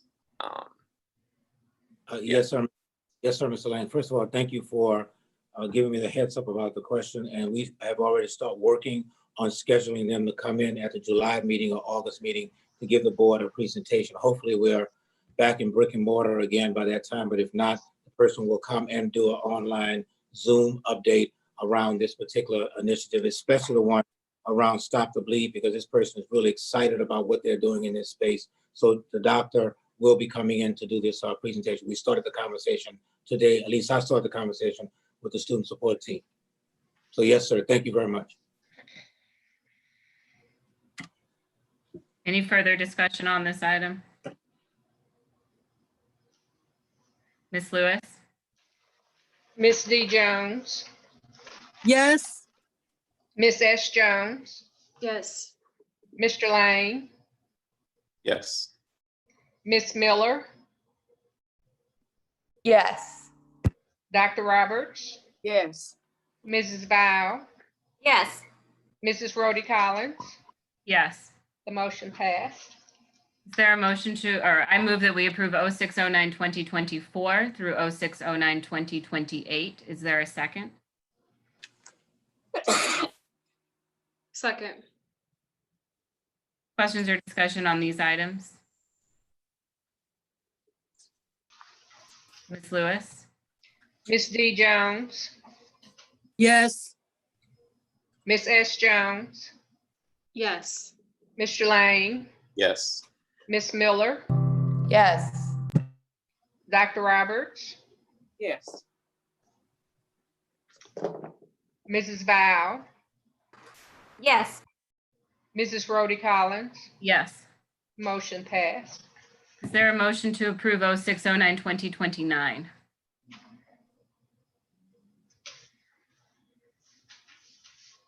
I had some questions. Wait, do we need a motion and a second? I move that we approve 0629. Second. Donna? Okay, this is a motion to approve contracts with various vendors to advertise and promote St. Louis Public School activities. And I am interested in seeing, I noticed that we have all the various newspapers and Twitter, LinkedIn, all of those different entities, but we don't have signage. And I noticed that when I went to the visioning workshops, people were asking for more visibility or more promoting, which is a good thing. All of these are good, promoting St. Louis Public School activities, but on the front of the buildings, we don't have anything really. I mean, I remember when I first started seeing the billboards for our schools in our area, like I saw one for Nance, one for Northwest, but it just had the name of the street. It had a picture of a child, and it didn't go into, any kind of real detail about what type of activities they were having at their school, which many of our schools have wonderful programs, but the advertisement didn't say anything much. It just gave the address and the school is over here on this street. And I don't think that's enough. I mean, we are investing money, and I think it would be money well spent if we start to include signage in front of the building. And hopefully some company out there will see fit to perhaps donate some signs for the front of the building that we can use and actively, promote our activities within each building, because we have some wonderful programs and wonderful students that we should be able to promote on a weekly basis versus just spending, this is what, $300,000 on all these different vendors, where we can invest it in our own best interest with signage in front of our buildings, promoting what we're doing inside of that building. And that's what I would. So I thank you, Ms. Jones. So this is advertising. So what you're asking for would be like electronic signs, but kind of talk about what's happening in that particular school. So you're talking like Clyde C. Miller has a sign out front that frames everything that's happening at the school on the wall, similar to what Friendly Temple has done with their church. Is that what you're talking about? Yes. Gotcha. Yes.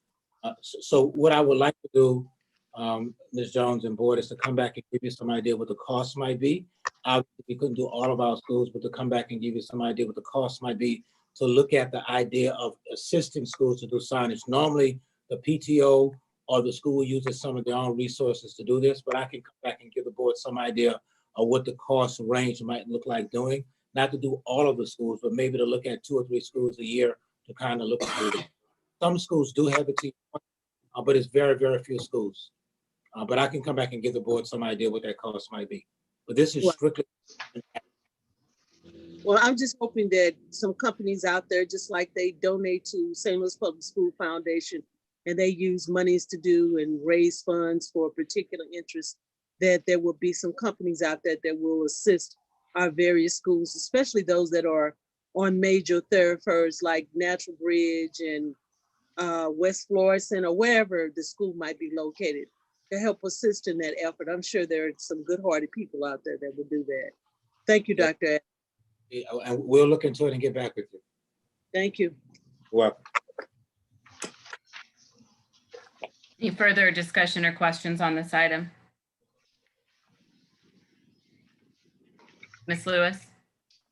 Ms. D. Jones, Yes. Ms. S. Jones, Yes.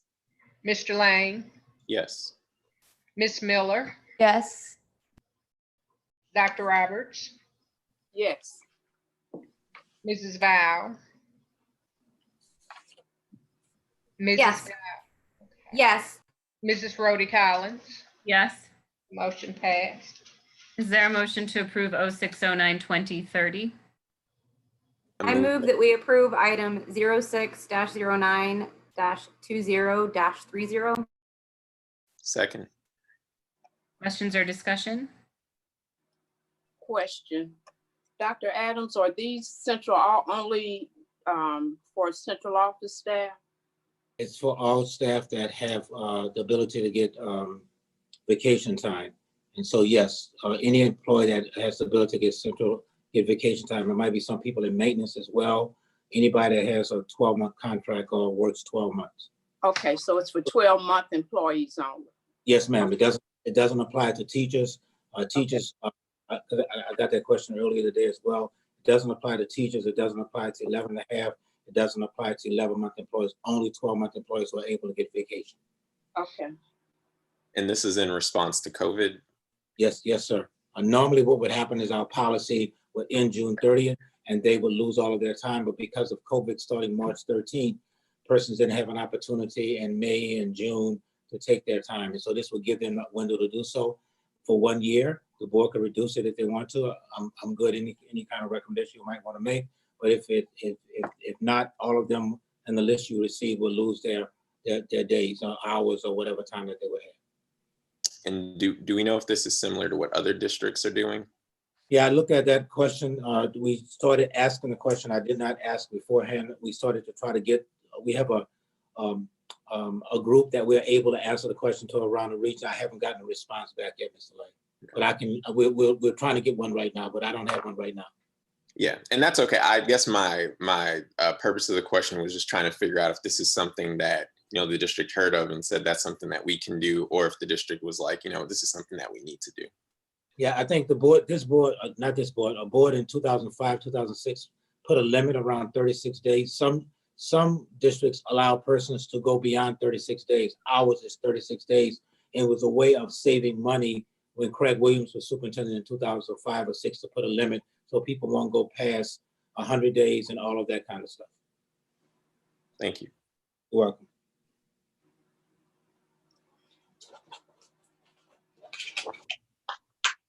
Ms. Lewis?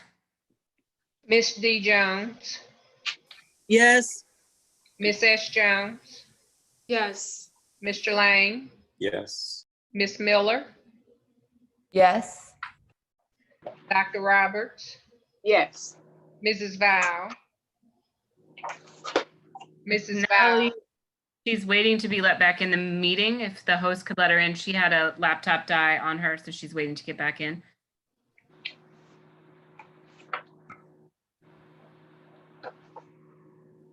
Let me call Mrs. Van Oy.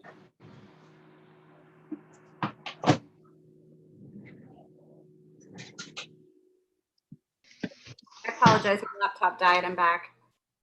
We're voting on 0609-2030, which was the 1-year suspension of the limitation in vacation policy 4519. Are you waiting on me, my vote? Yes. Yes. Yes. Mrs. Rhodey Collins, Yes. the motion passed.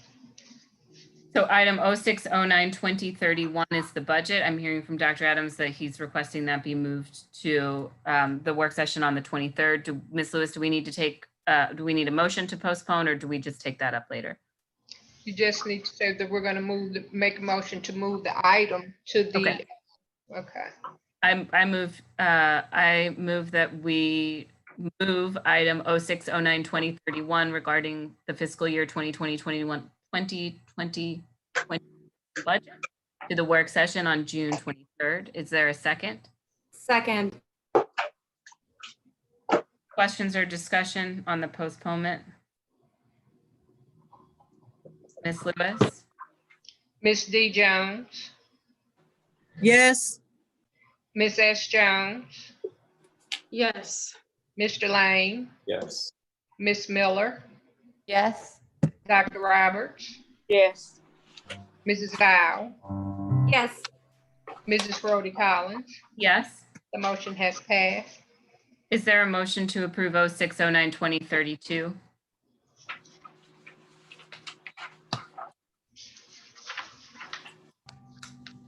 I move that we approve 0609-2032. Is there a second?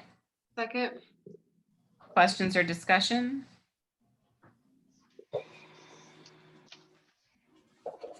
Ms. Lewis? Ms. D. Jones, Yes. Ms. S. Jones, Yes. Mr. Lane, Yes. Ms. Miller, Yes. Dr. Roberts, Yes. Mrs. Val, Yes. Mrs. Rhodey Collins. Yes. The motion passed. I move we approve 06, I'm sorry. President, Yes. Rhodey Collins, if we could change the language for this one, it should say it should say to approve, not to ratify. Ratify would be after the fact. So it's just to approve. When we initially were looking at this, we thought it would come after July, but it's coming before the July approval. So it's just simply to approve and not to ratify. Thank you. I move that we approve item 0609-2033, which is to approve a contract extension as recommended by the City of St. Louis with Reuben Brown LLP to audit governmental fund aggregate, and the remainder of the text in the consent agenda remains. Is there a second? Excuse me, Second. excuse me. That's okay. I think we need to first include it in your motion that we are going to exclude the item as a ratification and just to approve. So we need to say some type of language is that we are excluding to ratify. We need to take that out so we'll have that noted for the record. Okay, so would an amendment be appropriate here? Yes.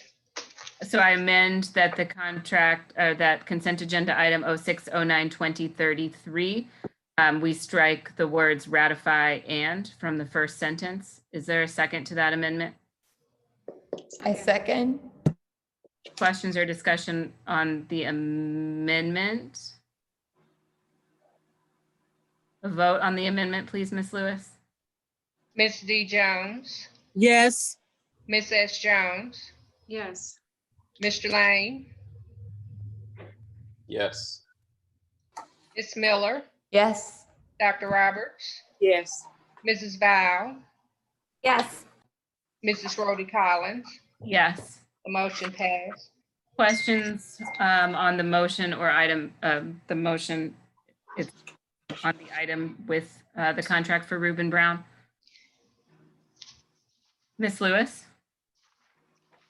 Ms. D. Jones, Yes. Ms. S. Jones, Yes. Mr. Lane, Yes. Ms. Miller, Yes. Dr. Roberts, Yes.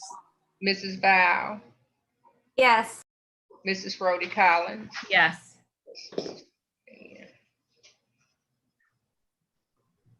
So those are all of our consent agenda items for this evening.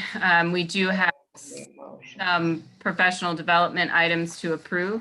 So there are two submitted from Dr. Roberts. You should have those in your email. They are both with the MSBA, which is an organization that this district belongs to and pays professional dues to.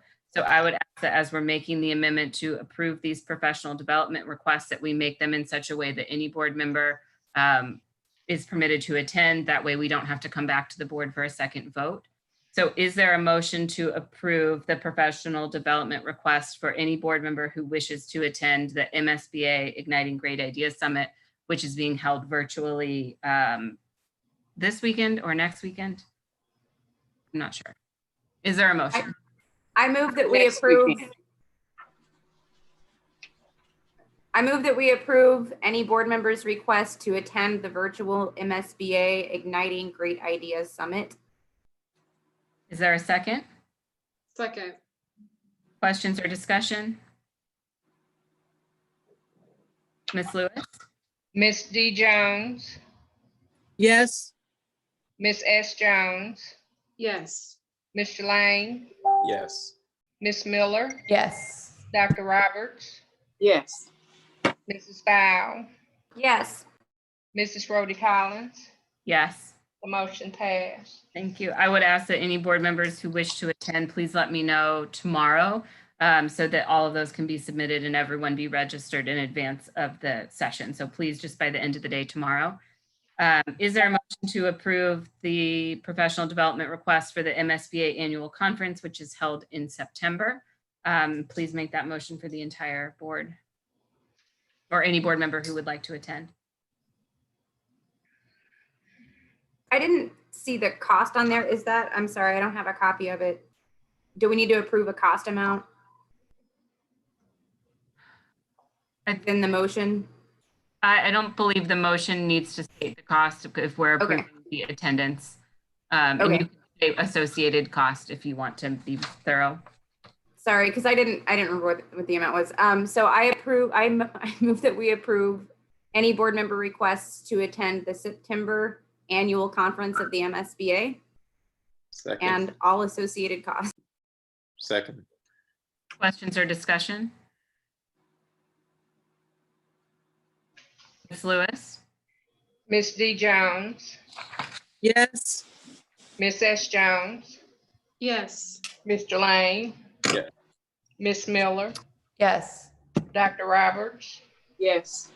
Mrs. Val, Yes. Mrs. Rhodey Collins. Yes. The motion passed. Thank you. So moving into board member reports, I'm just going to go across the top of my screen here. Tracy, do you have a report? Nothing to report. Thank you. Adam? Yes.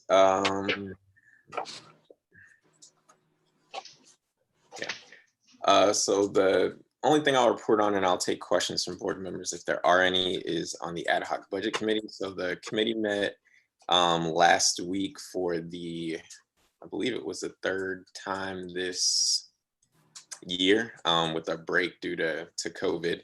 And again, I just want to extend my thanks to Dr. Adams and Ms. Banks for being very thoughtful and engaged in this process, as well as President Rhodey Collins for keeping us on track and making sure that we're doing our due diligence in terms of structure and order. So what the committee has done so far, so there was a task, since it is not a standing committee, it is a temporary committee. All three tasks, one is to provide a report on budget hearings. Most of that information the board has already received from Ms. Banks and her team. However, we made that more robust by talking about what might be some suggestions moving forward. And these suggestions are not suggestions for the board to adopt, but suggestions for the board to consider and for the district consider moving forward. So all of that has been finalized, and the goal is to provide that to the board once there were more suggestions that came in. So I wanted to put those in the report and make sure that the committee had final approval on it before sending it to the full board. The goal would have been to send those out for the board to talk about during the next work session, but seeing as we have a full plate, as you already discussed, Dorothy, I'll still send them out, but maybe we'll discuss it at a different time. There are no decisions. Yeah. I'm sorry. No, I just want to make clear. I've been following the emails from the budget committee. That was actually an item. Okay. That's no problem at all. I apologize for not remembering that earlier. Yes. That's absolutely fine. So yeah, so those will be those will be sent out to the board by me. So one, again, is on the budget hearing. So looking at that process, what data has been collected, and again, recommendations moving forward, as well as any suggestions for just improvements. The same thing was done for the budget process. So the two reports, budget hearings update, budget process update. So the process that the district uses to formulate its budget. And again, thank you to Ms. Banks for providing all the info on that. Likewise, there's information about the process and considerations in many different aspects of what goes into that. And then also after the committee was able to digest that information, we, as committee members, put our own suggestions into this report document, which will also be provided to the board. The last thing, or two things, the second to last thing is a piece of policy that the board began crafting, which leads to the very last thing.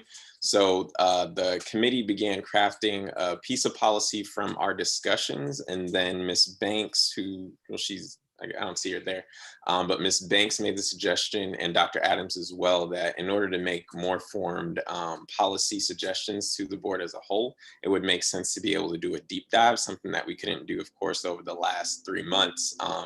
But Ms. Banks has been eager to champion that, and the rest of the committee is eager to engage in that. So the last item is, which will come before the board at the next executive session, would be a formal presentation of the request to, or a formal recommendation from the ad hoc committee for an extension to be able to do that deep dive. But yes, so before I open up to questions, like I said, there will be 2 reports that will be coming the board's way. The policy or draft policy, I can also send that along. However, that is not a final policy because, again, the ad hoc committee would like to sit down and do that deep dive with the finance team to be able to better understand the nuances of the budget, which, as Ms. Banks, take more time. To be able to have a more well thought out and effective policy moving forward. So at this time, I'll open it up for any questions from board members.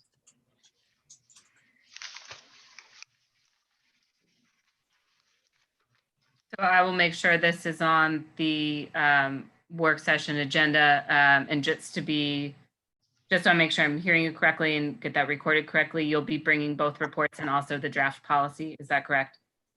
I will be sending, so yeah, I'll bring both the reports to the actual meeting and make sure that we have copies of that. The draft policy, since the committee is going to do more work on that, I'm just going to send that along just so in case the board wants to know what policy items the committee has been working on. Yes, and okay, so I'm getting tired. My wording was bad. I didn't mean like physically bring, but there are 3 things that there will be up for discussion and review from the budget committee. The 2 reports and the draft policy. Okay. Yes. Dr. Roberts. Pretty much like Dr. Adams, I'm on a weekly Zoom call with other board members from the Council of Great City Schools. And as we move through planning for the restart of school, they have put together an idea of best practices during the COVID-19 crisis. And it may be a document that the other members of the board may want to take a look at. The same thing for another group that's working on across the metropolitan region.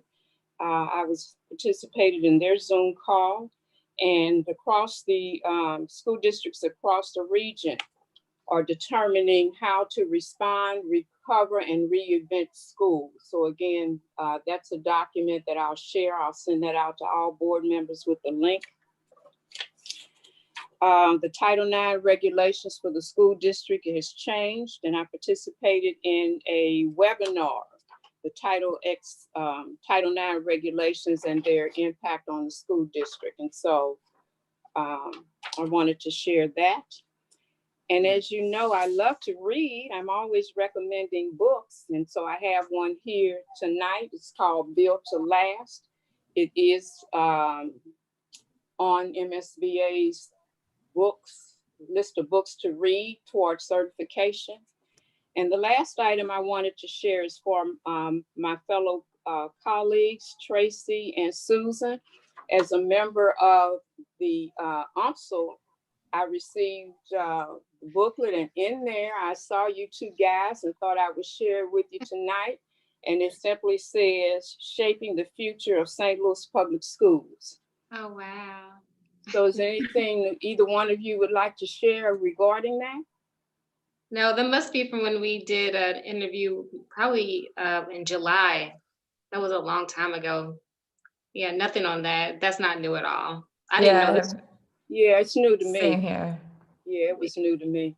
I thought I shared because I hadn't heard it in a board report. So that's Yeah. it, team. I have a question to Joyce. Mhm. Great City Schools, back in the day, they used to send each board member with a subscription, and I was just wondering, we haven't gotten anything, but we are paid subscribers, aren't we? To the Council of Great City Schools? What are you talking? We used to get those books every month whenever they publish them. Because I still have a stack of them from back in the day, but I'm just thinking we are paid subscribers, so can we? Paid subscribers to The Greater City School, yeah, like the book you showed. Didn't you show us a book? Oh, they didn't give this to me. This is what I'm reading to complete my distinguished board certification. Yeah, no, I didn't get this from the Council of Great City Schools. The Council of Greater City Schools has a publication that they publish.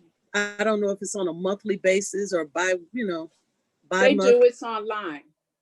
Everything is electronic. Paper anymore. It's not, they don't do a paper one. No, ma'am, it's electronic. Okay. Joyce, do you think it would be possible for especially like the item that you held up initially, or other I guess reference materials that you received from the Council of Great City Schools, could you forward those to the board just so we can also stay up to date? Absolutely, my pleasure.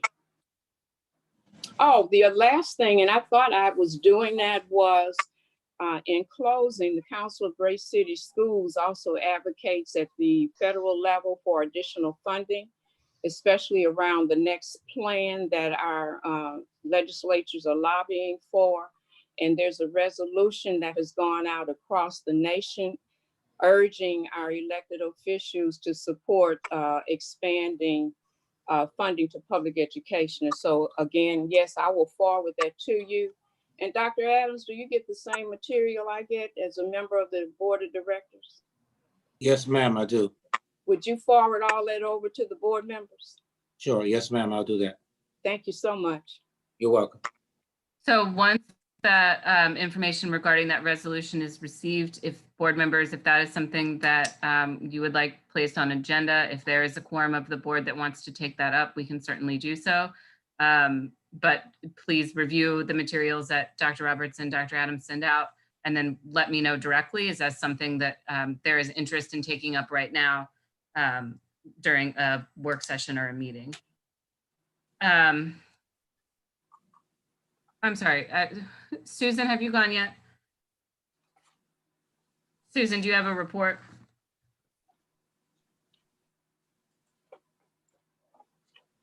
Susan?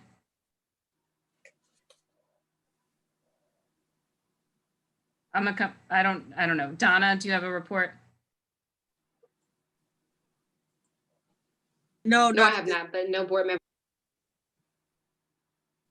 Okay, so I'm hearing neither Donna nor Susan. I did want to share with you one item in my board president report. Dr. Adams and I have been kind of talking off and on for the past several months about doing a board retreat this summer.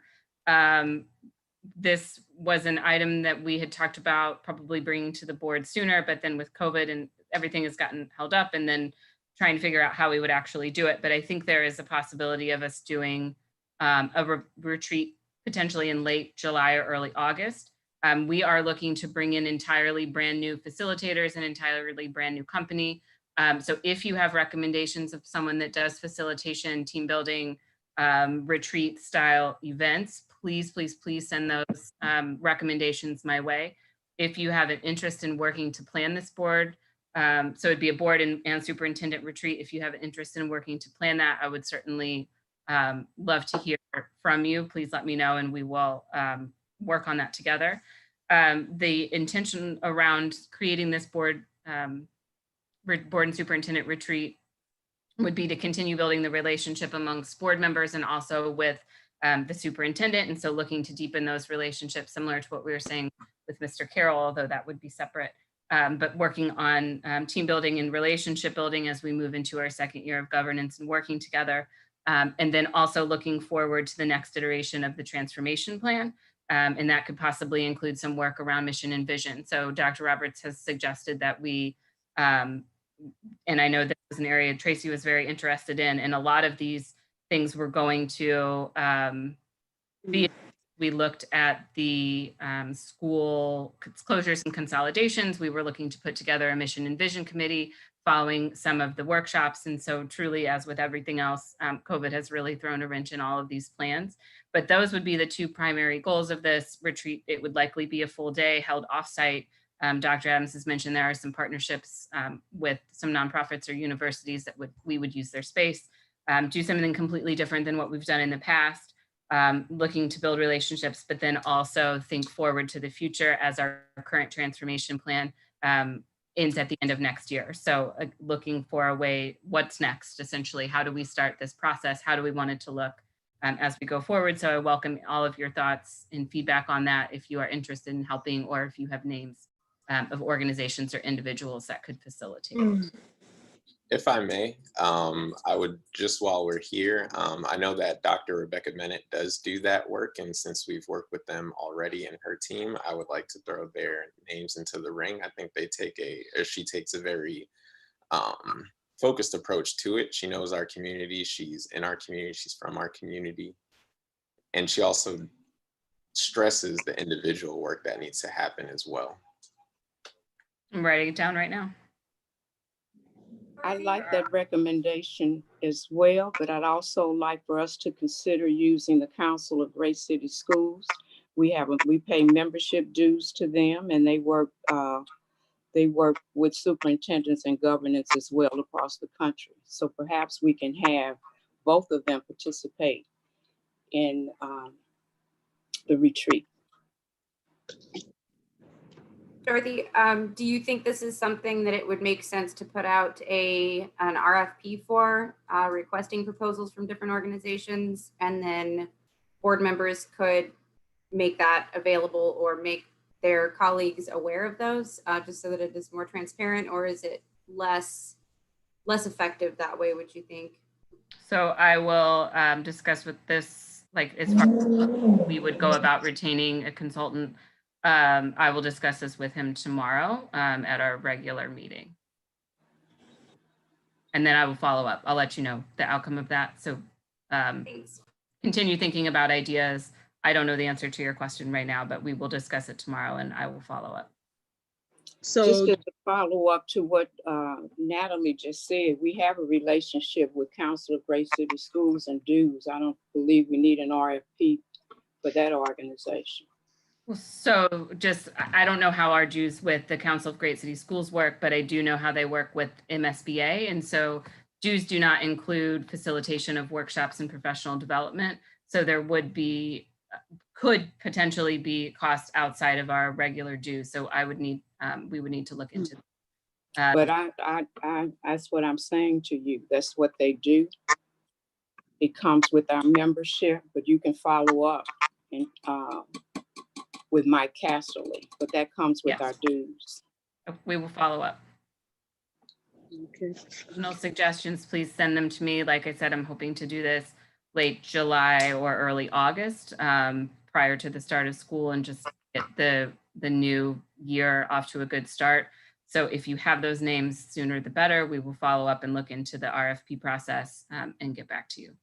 Okay, Dorothy, with Yes. all the planning, I just want everyone to keep in mind that just like the last meeting that we had, there was a space outside to sit. I really am uncomfortable sitting in an enclosed space for several hours and wearing that mask because I can hardly breathe. Just keeping that mask for hours upon hours, 2 hours, 3 hours, that's too much. If we could have a location where it's optional, where it's well ventilated, because I'm uncomfortable sitting around with the mask on, and then everybody got the mask off because they got tired of having it on. And let's just keep that in mind. We still have COVID. Yes, I hear you. We would not do anything outside of the framework of the safety guidelines from the CDC and the health department, and certainly make accommodations for any board member who needed additional accommodations. And if something changed by the time that we would be looking to do this and it would need to be postponed, we would certainly do that as well. All right, thank you. That concludes my board president report. Is there a motion to adjourn? I move that we adjourn. Second. Ms. Lewis? Ms. D. Jones, Yes. Ms. S. Jones, Yes. Mr. Lang, Yes. Ms. Miller, Yes. Dr. Roberts, Yes. Mrs. Val, Yes. Mrs. Rhodey Collins. Yes. We are adjourned. Thank you, board. Thank you very much. Have a good evening. Thank you. You too. Good night.